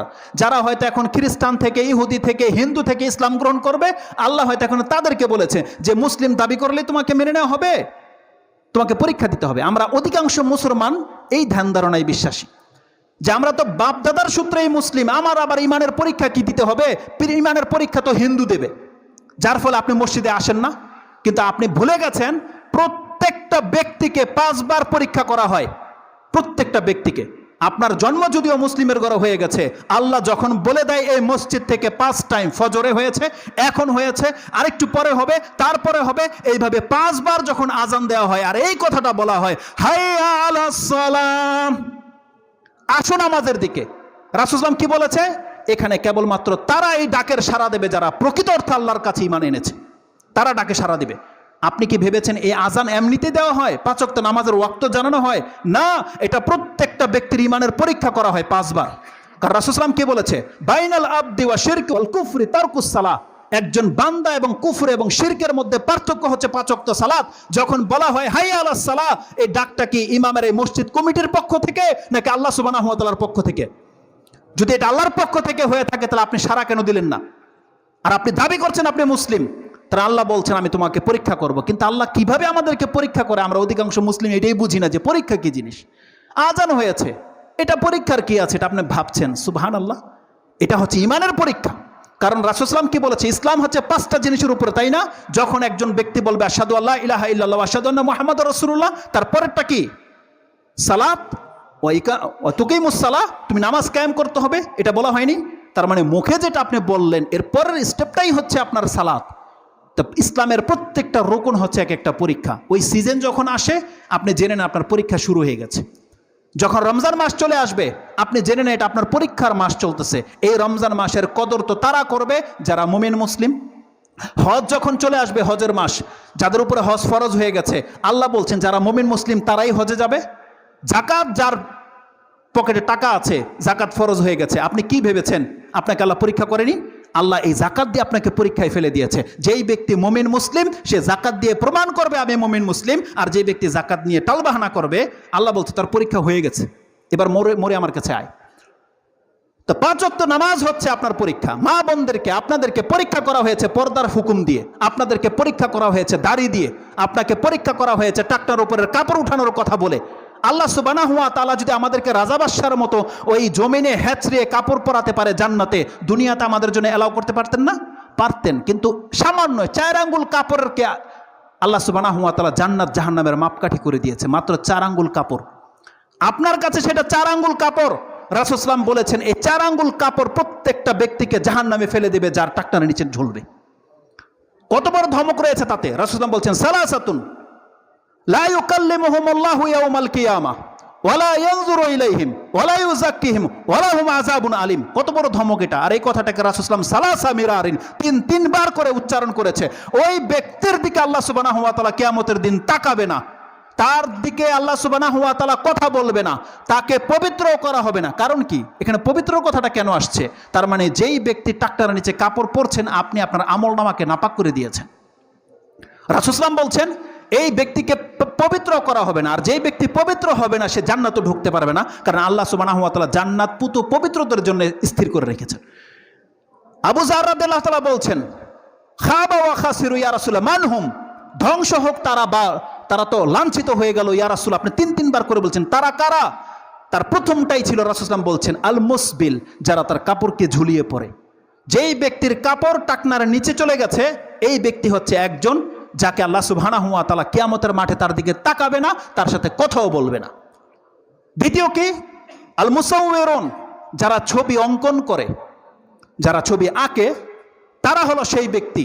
এজন্য প্রত্যেক মুসলিম পিতাকে নজরদারিতে রাখতে হবে যে আপনার ছেলে ওই কৃষি বা কি বলে এটাকে, একটা সাবজেক্ট যে আছে অপশনাল, কৃষি শিক্ষা বা এটা নামটা কি অপশনাল চারুকলা বা কিছু, আপনি দেখবেন যে আপনাদের স্কুলগুলোর মধ্যে আপনার বাচ্চাকে দিয়ে তো কোনো প্রাণীর ছবি তো শেখাচ্ছে না। এটা দেখা আপনার প্রত্যেকটা বাপমার দায়িত্ব। কারণ আপনি তো মুসলিম, আপনাকে তো ইসলাম টিকিয়ে রাখতে হবে, আপনাকে তো প্রমাণ দিতে হবে আপনি মুসলিম। রাসূল সাল্লাল্লাহু যেহেতু বলেছে যেই ব্যক্তি ছবি আঁকবে তার মানে সেই ব্যক্তিকে কাল কিয়ামতের দিন আল্লাহ তাকাবে না। আপনি ভাববেন না আপনার বাচ্চাকে আল্লাহ ছেড়ে দিবে, আপনি বলবেন ও তো বুঝেনি, আপনাকে ধরবে আল্লাহ। তুই বুঝাস নাই কেন? আল্লাহ আপনাকে ধরবে। যেই ছোট বাচ্চার তো এই জ্ঞান আমি দেইনি, তোর কানে তো এটা ঢুকেছিল, মসজিদের মেম্বর থেকে বলা হয়েছিল, তুই তোর বাচ্চাকে এই শিক্ষা কেন দিলি না যে তুই বান্দা, তুই বাচ্চা, এগুলো কিন্তু আঁকবি না। এটা শিক্ষা কেন দিলেন না আপনি? এই জন্য কাল কিয়ামতের মাঠে আপনি ফেসে যাবেন। অতএব প্রত্যেকটা পিতামাতাকে যিনি দায়িত্বশীল, আপনি আপনার বাচ্চার খাতাগুলো চেক করবেন, তাকে বুঝাবেন বাচ্চা তোমার যদি কিছু আঁকতে হয় তুমি নৌকা আঁকো, গাছ আঁকো, পাহাড় পর্বত আঁকো, দেখো তুমি যেটার মধ্যে প্রাণ আছে এটা কিন্তু আইকো না। এখানে পূজার কোনো কথা নাই। বলা হয়েছে যে আঁকবে আল মুসাউওয়িরুন, যেই ব্যক্তি শুধু ছবি আর্ট করবে এমন কোন ব্যক্তির দিকে কাল কিয়ামতের দিন আল্লাহ তাকাবে না। কত বড় ধমক এটা। আরেক ব্যক্তি, যেই ব্যক্তি নিজের মুনাফা অর্জন করার জন্য মিথ্যা কসম খায়। আমাদের ওদিকে যাওয়ার দরকার নেই। তো আমি যেটা বুঝাতে চাচ্ছি যে আল্লাহ সুবহানাহু ওয়া তাআলা প্রত্যেক ব্যক্তিকে পরীক্ষা করবে। এখানে হিন্দুর কথাও নাই যে যেই ব্যক্তি অমুসলিম থেকে ইসলাম গ্রহণ করবে তাকে পরীক্ষা করবে না। আল্লাহ বলছেন প্রত্যেকটা ব্যক্তিকে আমি পরীক্ষা করব। যেই ব্যক্তি দাবি করবে আমি মুসলিম তাকে আল্লাহ পরীক্ষা করবে। এই পরীক্ষাটা কত মারাত্মক হবে। আল্লাহ সুবহানাহু ওয়া তাআলা যে বলেছে যে আমাদেরকে পরীক্ষা করা হবে। আসুন আমি আপনাকে এই খুতবার মূল কয়েকটা কথা আমি আজকে আপনাকে বলি। প্রথম কথা হচ্ছে যে আমি আমার যোগ্যতাটা আপনার কাছে তুলে ধরি। আমি খুব নগণ্য একটা ব্যক্তি, অত শিক্ষাগত কোনো সার্টিফিকেট আমার নাই, কিন্তু কোরআন থেকে আমি যেগুলো বড়দের কাছ থেকে শিখেছি আমি মনে করি এখানে আমি কয়েকটা কথা আপনাকে বলবো। আল্লাহ তো উপরে আছে, আমি মেয়ের উপরে দাঁড়ানো। এর আগে কোনো দিন কোনো ব্যক্তি কোরআন পড়ে এরকম ভেবেছেন কিনা আমার মনে হয় না যে হবে। এই জন্য কথাগুলো আপনি শুনে নেন। এগুলো আপনি খুব কম লোকের কাছেই পাবেন যেটা আমরা আমাদের বড়দের কাছ থেকে পাচ্ছি। আজকে আমাদেরকে যে কিয়ামতের মাঠে পরীক্ষা করা হবে, আল্লাহ সুবহানাহু ওয়া তাআলা যে আমাদের কাছ থেকে দাবি করবে যে তুমি মুমিন না মুসলিম প্রমাণ পেশ করো, এটা আমরা ভুলে কেন গেলাম? আমরা কেন ভুলে গেছি যে আমরা হলাম মুসলিম, আমাদের ধর্মকে পালন করে চলতে হবে? এটা কেন ভুলে গেছি? আমরা ভুলে গেছি এই জন্যে আমরা ভেবেছি আমরা যাই কিছু করি এগুলো মনে আল্লাহ সুবহানাহু ওয়া তাআলা দেখে না, বা আল্লাহ এগুলো মনে পরোয়া করে না। আমি তো আপনাদেরই সন্তান, আপনাদের মধ্যেই বড় হয়েছি। আমার মেন্টালিটি এমনটা ছিল। আমি ধারণা করতাম ইসলামের যেই আইন কানুনগুলো আছে এগুলো সব নেতাদের জন্যে। আমি ধারণা করতাম এগুলো হচ্ছে সব পয়সাওয়ালাদের জন্যে, মানে বড় বড় ব্যক্তি যারা, আল্লাহ তাদেরকে হাসরের মাঠে ধরবে। আমরা তো তুচ্ছ, আমরা তো তেমন কোনো হেসিয়াতি রাখি না, আমাদের কোনো যোগ্যতাই নেই, আল্লাহ আমাদেরকে নিয়ে চিন্তা ভাবনা করে। এটা আমার মেন্টালিটি ছিল। আমি ধারণা করতাম যেহেতু আল্লাহ সুবহানাহু ওয়া তাআলা মুহাম্মদ সাল্লাল্লাহু আলাইহি ওয়াসাল্লামকে দেখতেন, আবু জেহেল কি করতো, উতবা, শাইবা, ওই ফেরাউন, মুসা, এরকম বড় বড় ব্যক্তিদেরকে আল্লাহ সুবহানাহু ওয়া তাআলা নজরআন্দাজ করে। আল্লাহ দেখবে আমাদের দেশের সংসদে যারা বসে তাদেরকে, আমাদেরকে হয়তো আল্লাহ অতটা মূল্যায়ন করে না, বা আল্লাহ আমাদেরকে নিয়ে ভাবেও না। এটা আমাদের মেন্টালিটি নয়। আপনি দেখতে পাবেন যে আপনার ওয়ার্কার, আপনি যদি কোনো কিছু প্রতিষ্ঠানের মালিক হন, আপনার নজর শুধু থাকবে ওই যে আপনার যারা উচ্চপদস্থ ব্যক্তি, ওয়ার্কার কে কি করে না করে এটা আপনি দেখেন না। অধিকাংশ মালিকদের স্বভাব। কিন্তু যেই ব্যক্তি বিচক্ষণ মালিক, সে কিন্তু তার ওয়ার্কার দিকে খবর রাখবে যে আমার কোন ওয়ার্কার কি করতেছে, তাহলে সে প্রতিষ্ঠানের একটা ভালো মালিক। তা আল্লাহ সুবহানাহু ওয়া তাআলা সম্পর্কে আমার এমনটা ধারণা ছিল যে আল্লাহ সুবহানাহু ওয়া তাআলার কাছে আমরা কোনো যোগ্যতাই নাই, গরিব ঘরের সন্তান, কোনো অলির ঘরেরও নয়, এত পয়সারও মালিক নয়। আল্লাহ আমাদেরকে নিয়ে ভাবে আমি তো কৃষি কাজ করে খাই। অধিকাংশ মানুষ কি এটা মনে করেন আপনি? দেখেন তো আপনি ভেবে একবার, যে আমি তো খেটে খাওয়া মানুষ, আল্লাহকে আমাকে দেখে আমার সম্পর্কে কি আল্লাহ ভাবে? আজকে আমাদের অবস্থা হয়ে গেছে এমন, যার ফলে আমরা আল্লাহকে ডেকে আস্থা পাই না, যার ফলে আমরা আল্লাহ সুবহানাহু ওয়া তাআলা আমার কাছে আছে এটা ফিল হয় না, যার ফলে আমরা কি করি, মধ্যম খুঁজি আল্লাহকে পাওয়ার জন্য। একটা মুসলিম যদি জানতো আল্লাহ তার সাথে থাকে, একটা মুসলিম যদি জানতো এখন আপনি কি চিন্তা করতেছেন এটা আল্লাহর কাছে চলে গেছে, তাহলে সেই ব্যক্তি কোনোদিন ভায়া হয়ে কারো পীর মুরিদ হওয়ার জন্য প্রয়োজন পড়তো না তার। আজকে কেন পীরের মুরিদ হওয়ার প্রয়োজন হয়েছে আপনার? আপনি ভেবেছেন আল্লাহকে ওই রাষ্ট্রপ্রধানের মতো, যেহেতু এমপি মন্ত্রী লাগে, আপনি ভাবতেছেন আমি তো নগণ্য ব্যক্তি, আল্লাহর কাছে পৌঁছতে হলে তো আমাকেও অ্যাঙ্গেল ধরে ঢুকতে হবে। এটা গেল একটা কারণ। দ্বিতীয় কারণ, আপনার এই যে আচরণে উদ্যততা, আল্লাহ সুবহানাহু ওয়া তাআলার বিমুখ চলা, আপনি ভাবছেন আল্লাহ আমাকে এগুলো নিয়ে দেখে না, আল্লাহ আমাকে নিয়ে ভাবে না, হয়তো আল্লাহ আমাকে কিয়ামতের মাঠে হয়তো অতটা গুরুত্ব দিবে না।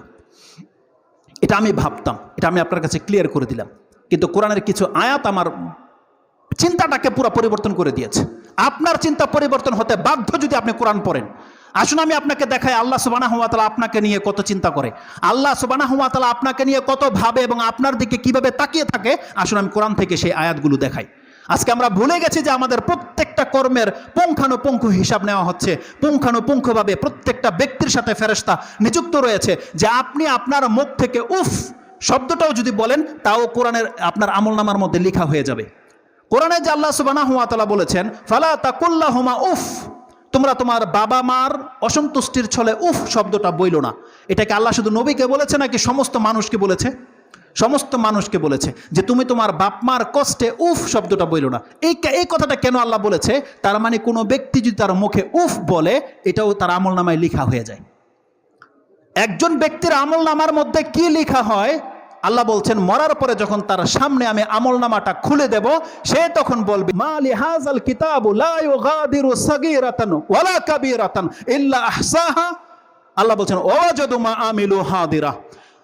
আল্লাহ বলছেন প্রত্যেকটা ব্যক্তি তার আমলনামা যখন তার সামনে খুলে দেওয়া হবে, সে বলবে আশ্চর্যজনক একটা কিতাব, এখানে তো আমার একটা ছোট কথাও ছাড়া হয় না, একটা বড় কথাও ছাড়া হয় নাই, সব কিছু নোট করা হয়েছে। সুবহানাল্লাহ।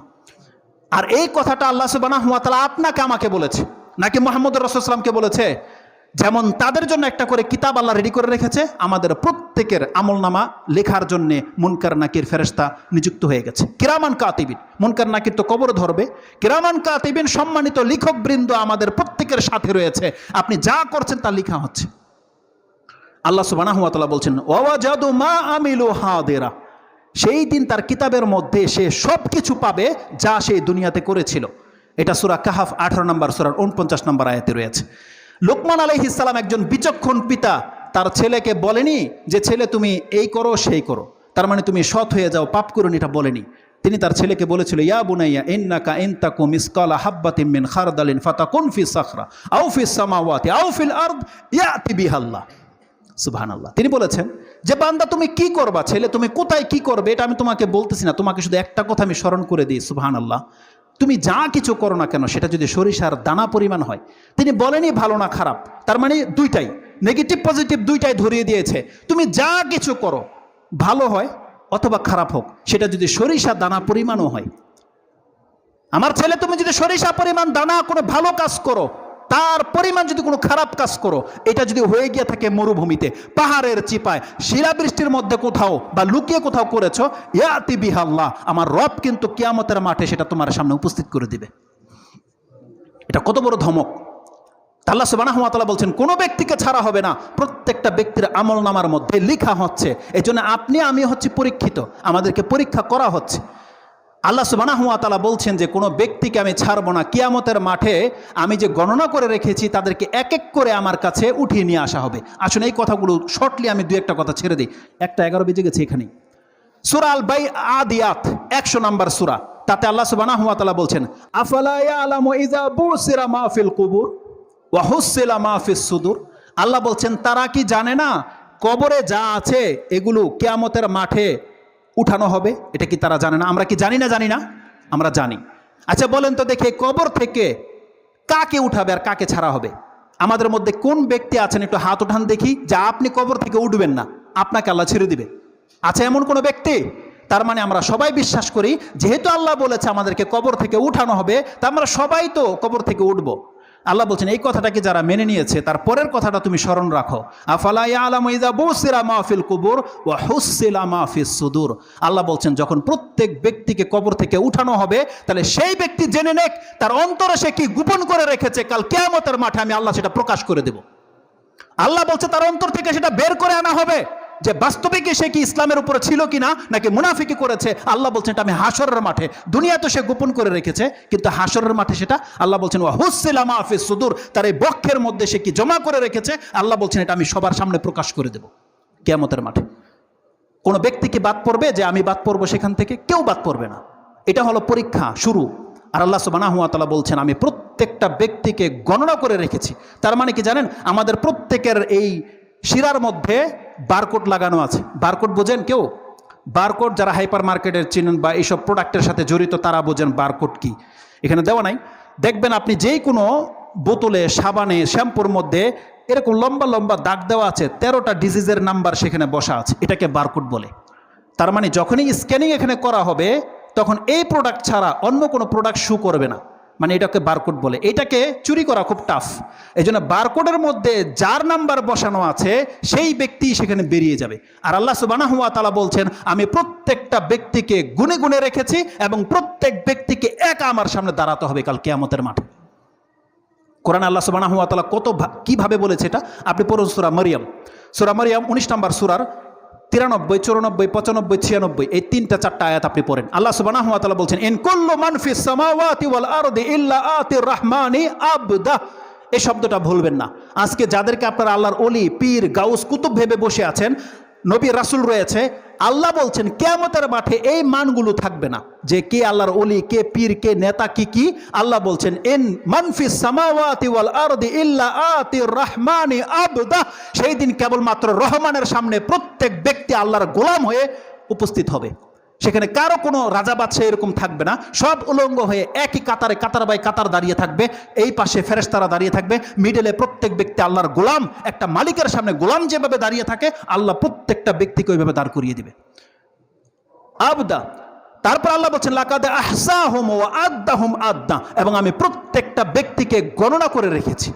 আজকে নামাজের মধ্যে আমরা যেভাবে দাঁড়াই, এই কাতারগুলো যখন লেগে লেগে দাঁড়াই, এখানে যদি একটা ব্যক্তি গ্যাপ থাকে, যেমন এ উপস্থিত নয়, এ জায়গায় গ্যাপ থাকবে কি না বলেন? যদি এখন একটা কাতারের মধ্যে কোনো ব্যক্তি গ্যাপ থাকে তাহলে গ্যাপ থাকবে না? না থাকলে, উপস্থিত না থাকলে, একটা ব্যক্তি ধরেন আমরা কাতারে দাঁড়িয়ে গেছি, একটা লোক যদি এখান থেকে সরে যায় এই জায়গাটা গ্যাপ থাকবে না? আল্লাহ বলছেন প্রত্যেক ব্যক্তিকে আমি গণনা করে রেখেছি, যখন সারিবদ্ধভাবে আমাদেরকে দাঁড় করিয়ে দিবে, আপনি কি ভেবেছেন যে আপনার জায়গাটা খালি কেন? আপনাকে আল্লাহ খুঁজবে না? সুবহানাল্লাহ। আল্লাহ বলছেন লাকাদ আহসাহুম ওয়া আদ্দাহুম আদ্দা, আমি প্রত্যেকটা ব্যক্তিকে গণনা করে এক এক করে গণনা করে রেখেছি। আদ্দা ওয়া কুল্লুহুম আতিহি ইয়াউমাল কিয়ামাতি ফারদা। আর আল্লাহ বলছেন আমি প্রত্যেক ব্যক্তিকে একা একা ডাকবো আমার কাছে। তার মানে কি, যদি আল্লাহ বলতো বাংলাদেশের মুসলিমরা উপস্থিত হও, তার মানে আমি চিপাচাপায় পড়ে থাকলে আমাকে কেউ দেখতো না। আল্লাহ বলছেন না, তোমাকে দলবদ্ধের সাথে, তোমার পীরের সাথে তোমাকে ডাকা হবে না, তোমাকে ডাকা হবে একা একা। আল্লাহ বলছেন প্রত্যেকটা ব্যক্তিকে আল্লাহ একা দাঁড় করবে তার সামনে যখন বিচার শুরু হবে। রাসূল সাল্লাল্লাহু আলাইহি ওয়াসাল্লাম বলছেন 3টা জায়গায় কেউ কারো সামনে আসবে না। এক, যখন তার আমলনামা দেওয়া হবে, সেটা ডান হাতে পড়ুক আর বাম হাতে পড়ুক, এই জায়গায় কোনো ব্যক্তি কারো সামনে আসবে না। দ্বিতীয়, যখন মিজানের পাল্লায় তাকে পাঠানো হবে যে তোমার আমলনামা গিয়ে ওজন করো, সেই দিন সে চারপাশে খুঁজবে যে কেউ যদি আমাকে সাপোর্ট করার মতো থেকে যায়, যে আমার একটা নেকি যদি কমে যায় আমি তার কাছ থেকে ধার করে নেব, সে খুঁজবে, কিন্তু সেখানে কাউকে পাবে না, কাউকে সেখানে পাবে না। আর পাবে না পুলসিরাতের পুলের উপরে, কোনো ব্যক্তিকে সে আপনি কাছে পাবেন না, সবাই বলবে আমি কিভাবে বাঁচবো আজকে। যেখানে নবীগণ বলবে আল্লাহুম্মা সাল্লিম সাল্লিম, আল্লাহ তুমি আমাদেরকে নিরাপত্তার সাথে এই পুলকে পার করে দাও, সেখানে আপনার কোথায় থাকবে আমি আর আপনি বলেন? কেউ কাউকে উপকার করবে না। তার মানে এই আয়াতগুলোতে আল্লাহ বলছেন যে প্রত্যেক ব্যক্তিকে কিয়ামতের মাঠে একা একা উঠানো হবে, আর আল্লাহ তা গণনা করে রেখেছে। এটা তো একটা থিওরি বললাম, আপনাকে একটা উদাহরণ দেবো যে আল্লাহ সুবহানাহু ওয়া তাআলা যে গণনা করে রেখেছে তার মধ্যে আপনি আমার নামটা যে কিভাবে লেখা আছে, আমি যখন এই আয়াতটা পড়েছি সুবহানাল্লাহ আমার চোখে পানি ঝরেছে, এবং যখন ফিল হলো অন্তরে, আপনারও অন্তরটা এরকম জুড়িয়ে যাবে যে আল্লাহ কি বলেছে, যে কিভাবে আল্লাহ যে সবাইকে লিখে রাখছে, এখানে যে আপনার নাম আমার নাম বাদ নাই, এটা একটা এক্সাম্পল দিই। এই সূরা মারইয়ামে আল্লাহ সুবহানাহু ওয়া তাআলা বলছেন জাকারিয়া আলাইহিস সালাম আল্লাহর কাছে বলেছিল যে আল্লাহ তুমি আমাকে সন্তান দান করো, তুমি আমাকে একা ছেড়ে দিও না। আল্লাহ সুবহানাহু ওয়া তাআলা যখন জাকারিয়া আলাইহিস সালামকে সংবাদ দিচ্ছেন, তিনি সংবাদটাকে এইভাবে দিচ্ছেন, ইয়া জাকারিয়া ইন্না নুবাশশিরুকা বিগুলামিন ইসমুহু ইয়াহইয়া। আচ্ছা, আল্লাহর কাছে জাকারিয়া আলাইহিস সালাম সন্তান চেয়েছে যে আল্লাহ তুমি আমাকে সন্তান দান করো, আর আল্লাহ তার সংবাদটাকে এইভাবে দিচ্ছে, ইয়া জাকারিয়া ইন্না নুবাশশিরুকা বিগুলামিন ইসমুহু ইয়াহইয়া। জাকারিয়া আমি তোমাকে সংবাদ দিলাম তোমার একটা ছেলে হবে, তার নাম হবে ইয়াহইয়া। এতটা বলাটা যথেষ্ট ছিল কি না? যদি আল্লাহ বলে দিত যে হ্যাঁ তোমার একটা ছেলে হবে, যাও তার নাম হবে ইয়াহইয়া, এনাফ, তার প্রশ্নের উত্তর তো সে পেয়ে গেছে। কিন্তু আল্লাহ সুবহানাহু ওয়া তাআলা এখানে ক্ষান্ত হননি। ইয়াহইয়া বলার পর আল্লাহ বলছেন ইয়া জাকারিয়া ইন্না নুবাশশিরুকা বিগুলামিন ইসমুহু ইয়াহইয়া লাম নাজআল লাহু মিন ক্বাবলু সামিয়া। এই ইয়াহইয়া তোমার ছেলের নাম হবে, তুমি জাকারিয়া জেনে নাও, আদম থেকে আজ পর্যন্ত পৃথিবীতে যত মানুষ জন্মেছে কোনো একজনের নামও ইয়াহইয়া ছিল না। আপনি বোঝেন কথাটা? তিনি বলছেন তোমার একটা ছেলে হবে যার নাম আমি আল্লাহ রাখলাম ইয়াহইয়া, আর তুমি জেনে নাও এই ইয়াহইয়া নামের কোনো ব্যক্তি পৃথিবীতে আজ পর্যন্ত জন্মায়নি। আপনি বলেন তো দেখি, এই কথাটা এতটা অথেন্টিকের সাথে বা কনফিডেন্সের সাথে কে বলতে পারে? যার কাছে প্রত্যেকটা ব্যক্তির লিস্ট আছে। আমি যদি বলি আজকে যে এই মসজিদের মধ্যে এখানে উমুক নামের কেউ নাই, আব্দুল্লাহ নামের কেউ নাই, এটা আমি তখনই বলতে পারবো যখন প্রত্যেকটা চেহারাকে আমি চিনব এবং প্রত্যেকটা ব্যক্তির নাম যদি আমার মুখস্থ থাকে, তখনই আমি বলতে পারবো যে ওই ব্যক্তিটা এখানে গায়েব, ওখানে এই ব্যক্তির নামে কোনো নাম নাই। আল্লাহ সুবহানাহু ওয়া তাআলা কথাটা কি বলেছে? আদম আলাইহিস সালাম থেকে নিয়ে জাকারিয়া আলাইহিস সালাম পর্যন্ত তিনি বলছেন প্রত্যেকটা মানুষের জ্ঞান আল্লাহর কাছে ছিল বিধায় আল্লাহ বলছেন আমার লিস্টের মধ্যে ইয়াহইয়া নামের কোনো ব্যক্তি আজ পর্যন্ত কি পৃথিবীতে জন্মায় নেই। তার মানে আল্লাহ সুবহানাহু ওয়া তাআলা বলছেন যে কে কোন নামের হয় সেটাও আল্লাহ সুবহানাহু ওয়া তাআলা লিখে রেখেছে। এর চেয়ে তো মারাত্মক কথা যেটা আমি ফিল করেছি কোরআনের, সুবহানাল্লাহ, আল্লাহ সুবহানাহু ওয়া তাআলার কাছে আমাদের মান মর্যাদা কত, এই আয়াতটা মনে থাকলে আপনি কোনোদিন আপনি নিজেকে ছোট ভাববেন না। আপনি কত দামি মানুষ, আল্লাহর কাছে আপনার মর্যাদা কত, এই আয়াতটা স্মরণ থাকলে আপনি কোনোদিন ভুলবেন না যে আল্লাহর কাছে আপনার মান মর্যাদা কত।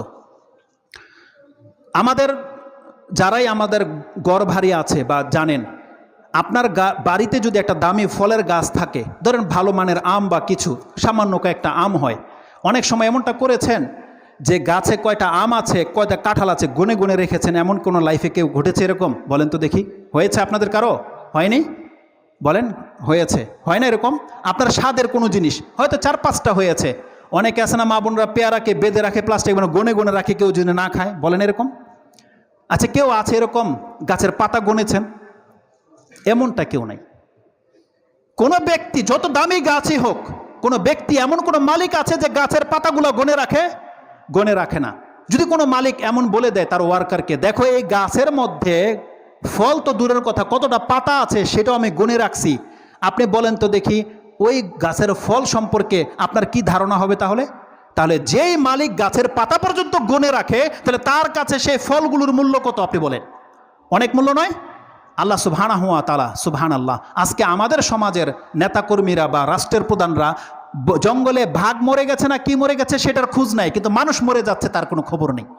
কিন্তু আল্লাহ সুবহানাহু ওয়া তাআলা কেমন?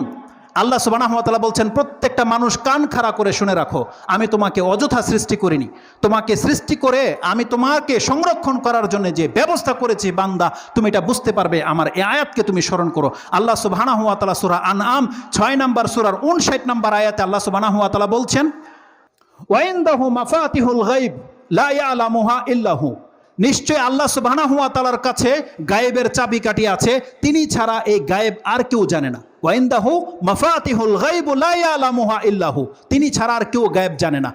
এইখানেই একটা খুতবা লেগে যাবে, কিন্তু আমি এই আয়াতের এই টুকরার ব্যাখ্যা করব না। তারপরে আমি আপনাকে যেটা দেখাতে চাচ্ছি, আল্লাহ সুবহানাহু ওয়া তাআলা তাতে বলছেন ওয়ায়ালামু মা ফিল বাররি ওয়াল বাহর, সেই আল্লাহ হচ্ছেন সেই সত্তা যিনি জানেন যে জমিনে কি আছে আর সমুদ্রে কি আছে। আমরা কি জানি যে আমাদের জমিনের মধ্যে কত কি আছে? অনেক কিছু দেখিনি, তো সমুদ্রের নিচে কি আছে এটা আমরা কি করে জানবো? কিন্তু আল্লাহ বলছেন তিনি এমন এক সত্তা, তিনি উপরে কি আছে এবং সমুদ্রের নিচে কি আছে সব কিছু তিনি জানেন। এটা বলার পরে আল্লাহ সুবহানাহু ওয়া তাআলা বলছেন, এটা আজকের খুতবার মূল বিষয়, যেটা আল্লাহ সুবহানাহু ওয়া তাআলা বলছেন ওমা তাসকুতু মিন ওয়ারাকাতিন ইল্লা ইয়ালামুহা ওয়ালা হাববাতিন ফিজ যুলুমাতিল আরদি ওয়ালা রাতবিন ওয়ালা ইয়াবিসিন ইল্লা ফি কিতাবিম মুবিন। আল্লাহ সুবহানাহু ওয়া তাআলা প্রত্যেকটা ব্যক্তির আমলনামা যে কিভাবে লেখা হয় এটাকে স্মরণ করে দেওয়ার জন্য আল্লাহ বলছেন, বান্দা তুমি জেনে নাও আমি এমন সত্তা, উপরে কি হয়, জমিনে কি হয়, পানিতে কি হয় সব আমি জানি। এমনকি ওমা তাসকুতু মিন ওয়ারাকাতিন ইল্লা ইয়ালামুহা, আল্লাহ বলছেন গাছের একটা পাতা ঝরে যাবে আর আমি আল্লাহর কাছে সেটা খবর নাই, এমন হতে পারে না।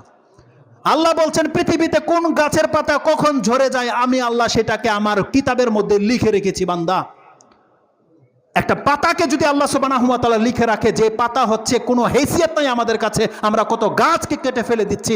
আল্লাহ বলছেন যদি কোন রাতের অন্ধকারে কোনো বিচিয়ে জমিনে পড়ে, বান্দা তুমি জেনে নাও এটা আমার ইলমের মধ্যে রয়েছে। ফি কিতাবিম মুবিন, আল্লাহ বলছেন আমি সুস্পষ্ট কিতাবে সেটাকে লিখে রেখেছি। এবার আপনি বলেন গাছের একটা পাতার মূল্য বেশি না আপনার মূল্য বেশি? আল্লাহ সুবহানাহু ওয়া তাআলা আপনাকে অনেক আদর করে সৃষ্টি করেছে। আল্লাহ বলেছেন আমি আদম আলাইহিস সালামকে আমার দুই হাতে, আল্লাহ বলছেন আমি নিজের হাতে তাকে সৃষ্টি করেছি। আল্লাহ সুবহানাহু ওয়া তাআলা বলছেন ওয়ালাকাদ কাররামনা বানি আদমা, আমি বনি আদমকে সম্মানিত করেছি সমস্ত কিছুর উপরে, যেখানে ফেরেশতার চাইতে আল্লাহ আপনাকে মূল্যবান করেছে। আপনি কি ভেবেছেন আল্লাহ যদি একটা গাছের কয়টা পাতা কোন দিন ঝরে এটা লিখে রাখতে পারে, আপনি বান্দা কোন দিন কি বলছেন কি করছেন আপনাকে এমনি ছেড়ে দেওয়া হয়েছে? সুবহানাল্লাহ। আল্লাহ বলছেন বান্দা তোমার প্রত্যেকটা কার্যক্রম আমি লিখে রাখার ব্যবস্থা করতেছি। অতএব শুধু মুহাম্মদ সাল্লাল্লাহু আলাইহি ওয়াসাল্লামকে আর ওই বড় বড় নেতাদেরকে পরীক্ষা করা হবে না, তোমার আমলনামা রেডি হয়ে গেছে, তুমি আল্লাহর কাছে আসো, তোমাকে দেখানো হবে পৃথিবীতে তোমার কি দায়িত্বটা ভূমিকাটা ছিল, তুমি কি করেছো ইসলামের, এটা কাল কিয়ামতের মাঠে তোমাকে দিতে হবে। আল্লাহ সুবহানাহু ওয়া তাআলা প্রত্যেকটা ব্যক্তিকে এইভাবে ডাকবে। অতএব আল্লাহ সুবহানাহু ওয়া তাআলা বলছেন প্রত্যেকটা ব্যক্তিকে আমি পরীক্ষা করে ছাড়বো, যে যেই ব্যক্তি বলবে আমি মুমিন তাহলে তাকে তার ঈমানের পরীক্ষা দিতে হবে। আল্লাহ সুবহানাহু ওয়া তাআলা যেন এই কথাগুলোকে বোঝার এবং সে অনুযায়ী আমল করার তৌফিক দান করে। আল্লাহ যেন আমাদেরকে এই জীবনটাকে পরিবর্তন করার ব্যবস্থা করে দেয় এবং আমাদেরকে আল্লাহ সুবহানাহু ওয়া তাআলা যেন এই ইসলামের উপরে টিকে থাকার এবং ইসলামকে মেনে চলার জন্য আল্লাহ আমাদেরকে তৌফিক দান করে। আলহামদুলিল্লাহি রাব্বিল আলামিন, আসসালাতু ওয়াসসালামু আলা আশরাফিল আম্বিয়া ওয়াল মুরসালিন নবিয়িনা মুহাম্মাদিন ওয়া আলা আলিহি ওয়া সাহবিহি আজমাইন ওয়া বাদ। অতএব আল্লাহ সুবহানাহু ওয়া তাআলা যেহেতু বলেছে যে আমাদের প্রত্যেকের ঈমানকে পরীক্ষা করা হবে, তাহলে সেই ক্ষেত্রে জেনে নেন আমরা যদি এই পৃথিবীতে এই বিশেষ করে বাংলার জমিনে এত হাজার মানুষ হই, এত কোটি যদি আমরা মুসলিম হই, আর সেই জমিনে আপনি নেতৃস্থানীয় ব্যক্তি, রাষ্ট্রপ্রধান মুসলিম, বিচারপতি যদি মুসলিম হয়, ডিফেন্সের প্রধান মুসলিম, যদি প্রত্যেকটা সেক্টরে মুসলিম থাকে, আর সেই রাষ্ট্রে যদি ইসলামের বিপক্ষে যে কাজগুলো হয় সেগুলো যদি মাথাচাড়া দিয়ে ওঠে, আপনি বলেন কাল কিয়ামতের মাঠে আপনি আল্লাহকে কি বলবেন? যেই ঘরের কর্তা আপনি মুসলিম, আপনাকে আল্লাহ কর্তা করেছে, মালিক করেছে, যে প্রতিষ্ঠানের মালিক মুসলিম, সেই প্রতিষ্ঠানের ওয়ার্কার যদি সালাত আদায় না করে, আপনি বলেন কাল কিয়ামতের মাঠে আপনি কি জবাব দিবেন? যেই ঘরের কর্তা মুসলিম আর আপনি শুনে গেলেন এখানে, আর আপনার ঘরে যদি ইসলাম চর্চা না হয়, আপনি প্রস্তুত হয়ে যান কাল কিয়ামতের মাঠে আপনি আল্লাহকে কি বলবেন যে আপনি ইসলামের টিকিয়েছে, এটার পরীক্ষা কিভাবে করেছেন, আপনি রেডি হয়ে যান। আল্লাহ সুবহানাহু ওয়া তাআলা ওই কথাতে ফিরে আসেন। আল্লাহ কি বলেছেন? ফালা ইয়ালামান্নাল্লাহুল্লাযিনা সাদাকু ওয়ালা ইয়ালামান্নাল কাযিবিন। আল্লাহ বলছেন কে সত্যবাদী আর কে মিথ্যাবাদী এটা আমি প্রমাণ করে ছেড়ে দেব। আপনি কি জানেন এখানে সত্যবাদী আর মিথ্যাবাদী কাকে বলা হয়েছে? ওই সূরা আনকাবুতের 11 নম্বর আয়াতে চলে যান, আল্লাহ সেখানে সেই কথাটা রিপিট করেছে। আল্লাহ বলছেন ফালা ইয়ালামান্নাল্লাহুল্লাযিনা আমানু ওয়ালা ইয়ালামান্নাল মুনাফিকিন। আল্লাহ বলছেন আমি পরীক্ষা করে নেব সত্যবাদী হচ্ছে কে, কোন ব্যক্তি মুমিন মুসলিম আর কে মুনাফিক। আল্লাহ বলছে এটা আমি জমিনে পরীক্ষা করে দেব।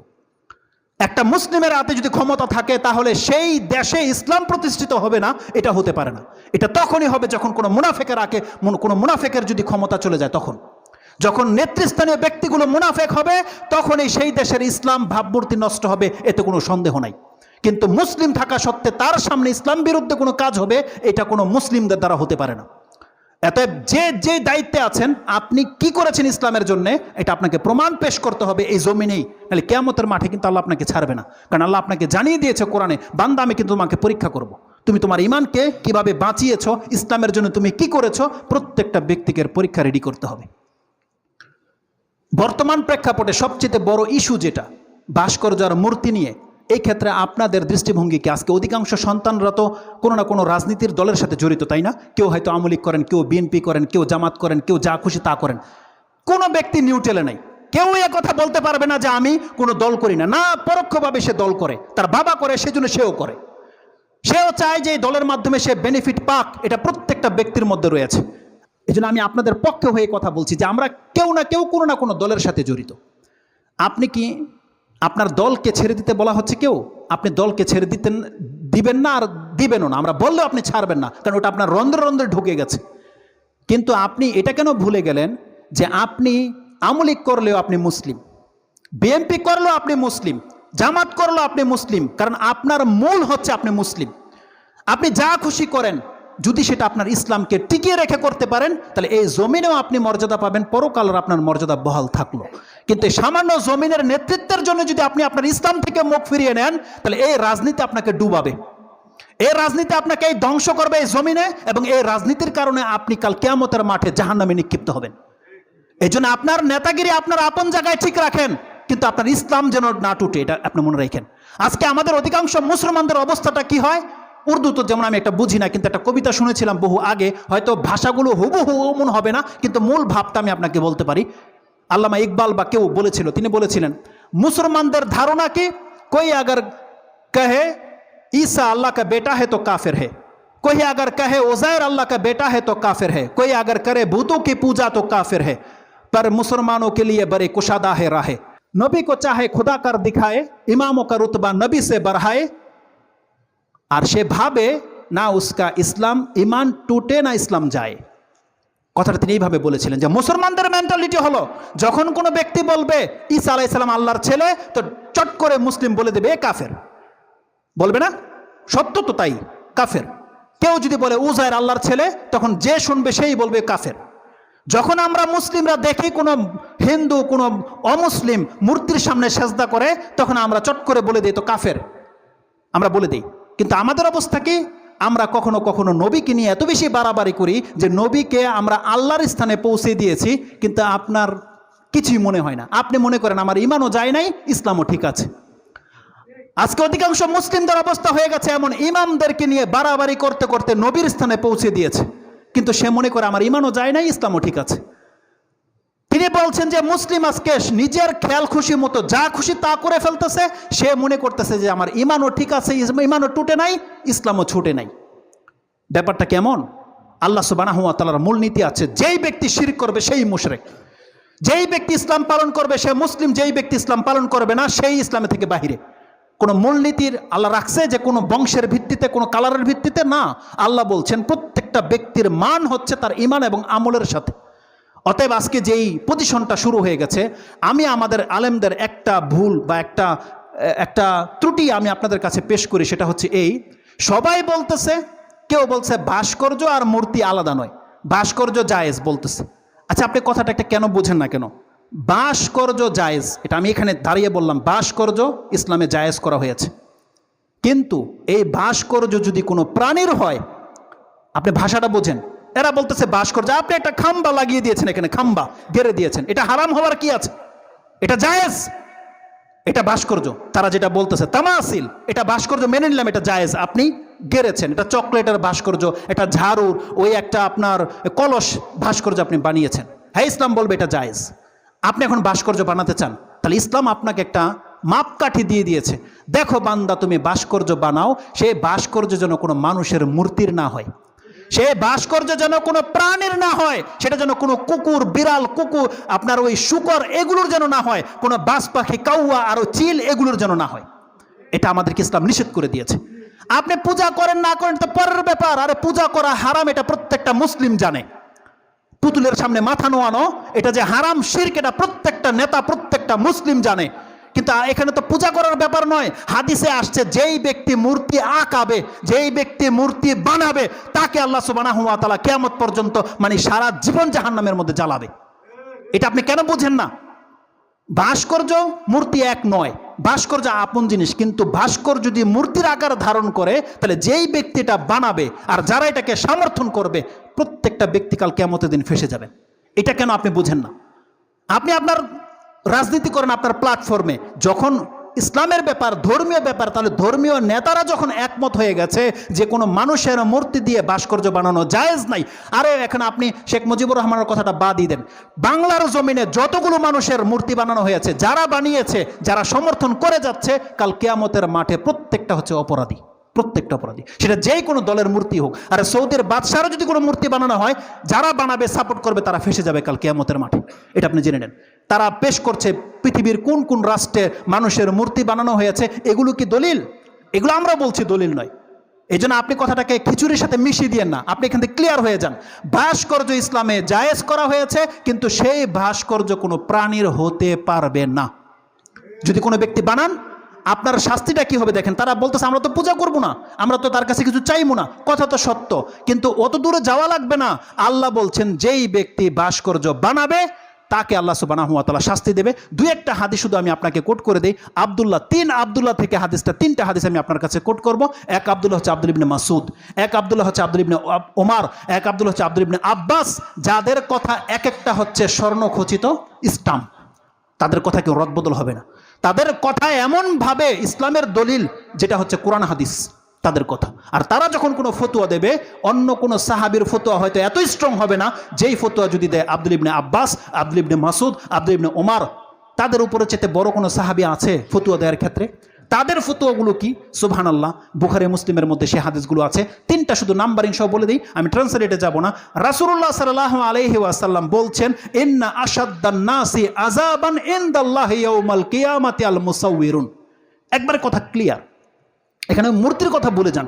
শুরুতেই বলেছে আপনার বাচ্চা যেন খাতার মধ্যে ছবি আঁকতে না পারে, ওটার চেয়ে এটা হালকা নয়। আপনার ঘরের ভিতরের কথা বলছি, ওই মূর্তির কথা ভুলে যান। দেখেন আপনার ঘরে যেন কোনো ব্যক্তি পুতুল আঁকাতে না পারে, কোনো মানুষের ছবি, কাউয়ার ছবি বা কোনো রকমের কিছু কাক টাক এরকম কিছু আঁকতে দিবেন না যেগুলোর প্রাণ আছে। কত বড় মারাত্মক কথা! কারণ কাল কিয়ামতের মাঠে এই বিষয়টাকে আল্লাহ সুবহানাহু ওয়া তাআলা এত বেশি ঘৃণা করে, আল্লাহ এত রেগে যায় যে আমি যেই জিনিস বানাই আমার মতো করে তারা বানাতে চায়। এই জন্য আল্লাহ সুবহানাহু ওয়া তাআলা রেগে তাকে শাস্তি দেবে। কেন? যেহেতু নিষেধ করে দেওয়া হয়েছে, দেখো তুমি এরকমটা করো না। রাসূল সাল্লাল্লাহু বলেছেন সব থেকে কঠিন শাস্তি দেওয়া হবে আল মুসাউউরুন। এখানে বলা হয়েছে যে শুধু ছবি আঁকে, আর্টিস্ট, আর্ট করে। এই জন্য যদি কোনো ব্যক্তিরা আছে যারা আর্টের কাজ করেন, যারা রিক্সার পেছনে, গাড়ির, আপনারা দেখেন এইসব বিষয়গুলোকে ভুলে যান, কিন্তু এগুলো মাথায় রাখতে হবে। আপনি হয়তো ভাবতেই পারেননি যে আপনি সেই ব্যক্তি।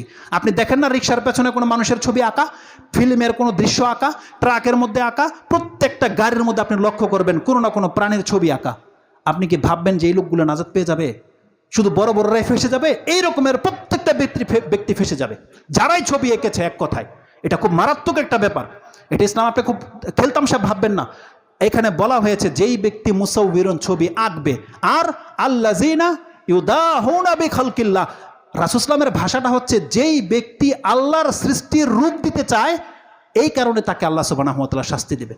কোন রিজন, কারণটা কি? আল্লাহ সুবহানাহু ওয়া তাআলা তাকে শুধু এই কথাটা বলবে, সেটা আপনি পাবেন। এই হাদিসটা রয়েছে বুখারীতে 5950 এবং মুসলিমে আছে 5430। তারপরের হাদিসটা নিয়ে নেন বুখারী থেকে 5951। তাতে আল্লাহ সুবহানাহু ওয়া তাআলা বলছেন, ইন্নাল্লাযিনা ইয়াসনাউনা হাযিহি সুওয়ারা, যারা এই রকমের ছবিগুলো আঁকে, বানায়, কাল কিয়ামতের মাঠে তাকে বলা হবে ইউআযিবুনা ইয়াউমাল কিয়ামা, আযাব দেওয়া হবে। আর তাকে বলা হবে ইয়াকুলু লাহু, তাকে বলা হবে আহিয়ু মা খালাকতুম মা আসনাউ, তুমি যা বানিয়েছো, যা এঁকেছো, এখন এটার মধ্যে প্রাণ ঢেলে দাও, এটাকে জিন্দা করে দেখাও। যদি সে জিন্দা করতে না পারে, তখন গিয়ে আল্লাহ সুবহানাহু ওয়া তাআলাকে শাস্তি দেবে। এখানে তো এই কথা বলা হয়নি যে তুমি ইবাদত করেছো, পূজা করেছো, কিচ্ছু বলা হয়নি। বলছে তুমি এঁকেছো, এখন এটার মধ্যে প্রাণ দাও। কেন দিলে তুমি? এটা আঁকলে কেন? এর জন্য তাকে শাস্তি দেওয়া হবে। তো এই সিম্পল কথাগুলোকে আমাদের বুঝে আসে না। এই সিম্পল কথাগুলো আল্লাহ সুবহানাহু ওয়া তাআলা সর্বশেষ সূরা ইয়াসিনের একটা আয়াত আমি আপনাকে স্মরণ করিয়ে দিতে চাই। সুবহানাল্লাহ, আল্লাহ সুবহানাহু ওয়া তাআলা শয়তানকে টার্গেট করে দিয়ে আমাদেরকে আল্লাহ সুবহানাহু ওয়া তাআলা জানিয়ে দিয়েছে, এই শয়তান তোমাদের বহু জাতিকে গুমরাহ করে ছেড়েছে, বহু জাতিকে তার ইসলাম থেকে দূরে সরিয়ে দিয়েছে, জাহান্নামের পথে ঢেলে দিয়েছে। সূরা ইয়াসিন 36 নম্বর সূরার 62 নম্বর আয়াতটা আপনি পড়ুন। আল্লাহ বলছেন, ওয়ালাকাদ আদাল্লা মিনকুম জিবিল কাসীরা আফালাম তাকুনু তাকিলুন, তোমাদেরকে আকল হয় না এখন পর্যন্ত? তোমরা দেখতে পাচ্ছ যে শয়তান মানুষকে দিয়ে এই জমিনে পুতুল পূজা করিয়ে ছেড়েছে, তোমরা দেখতে পাচ্ছ, তোমাদেরকে আকল হয় না? এই শয়তান তোমাদেরকে ঘুরিয়ে ফিরিয়ে আল্লাহর রাস্তা থেকে সরিয়ে দিতে চাচ্ছে। অতএব আমাদেরকে আল্লাহ সুবহানাহু ওয়া তাআলার কাছে আশ্রয় চাইতে হবে যে আল্লাহ, যেই ফিতনায় আমরা এখন পতিত হয়েছি, আল্লাহ আমাদের নেতৃস্থানীয় ব্যক্তিদেরকে আল্লাহ আপনি হেফাজত করেন। আপনি কি ভাবছেন যদি তারা মূর্তি বানায় স্থাপন করে আপনার আমার কোনো ক্ষতি হবে না? কোনো ক্ষতি হবে না, কারণ আমরা এর প্রতিবাদ করেছি, আমরা হকটাকে জানিয়ে দিয়েছি। কিন্তু দেখেন, আপনি এর আপেলে যেয়েন না। আপনি মুসলিম ভাই হিসেবে বলছি, আপনি পারলে আপনার নেতাদেরকে বলেন বাদ দেন এগুলো, এমন কিছু বানান যেটা শেখ মুজিবুর রহমানকে এবং আমাদের নেতাদেরকে স্মরণীয় করে রেখে দেবে পৃথিবীতে। আমরাও চাই হয়ে থাক, কারণ তাদের মাধ্যমে বাংলা স্বাধীন হয়েছে। আমরা তাদের কদর করি, আমরা তাদের এহসান করতে বাধ্য, কারণ আল্লাহ বলছেন যে যার শুকরিয়া আদায় করে না সে আল্লাহর শুকরিয়া আদায় করতে পারবে না। অতএব তাদের কাছে আমরা ঋণী, অবশ্যই তাদেরকে আমরা সম্মান শ্রদ্ধা করব, কিন্তু দেখেন এইভাবে নিজে ডুবেন না এবং আমাদের জাতিকে ডুবেন না। আর সব থেকে বড় ব্যাপার কি, এটা আমি বলে দিই, এটা আমার দায়িত্ব হিসাবে আমি আপনাকে বলবো। টকশোর মধ্যে একজন নেতা বলেছিল একজন আলেমকে,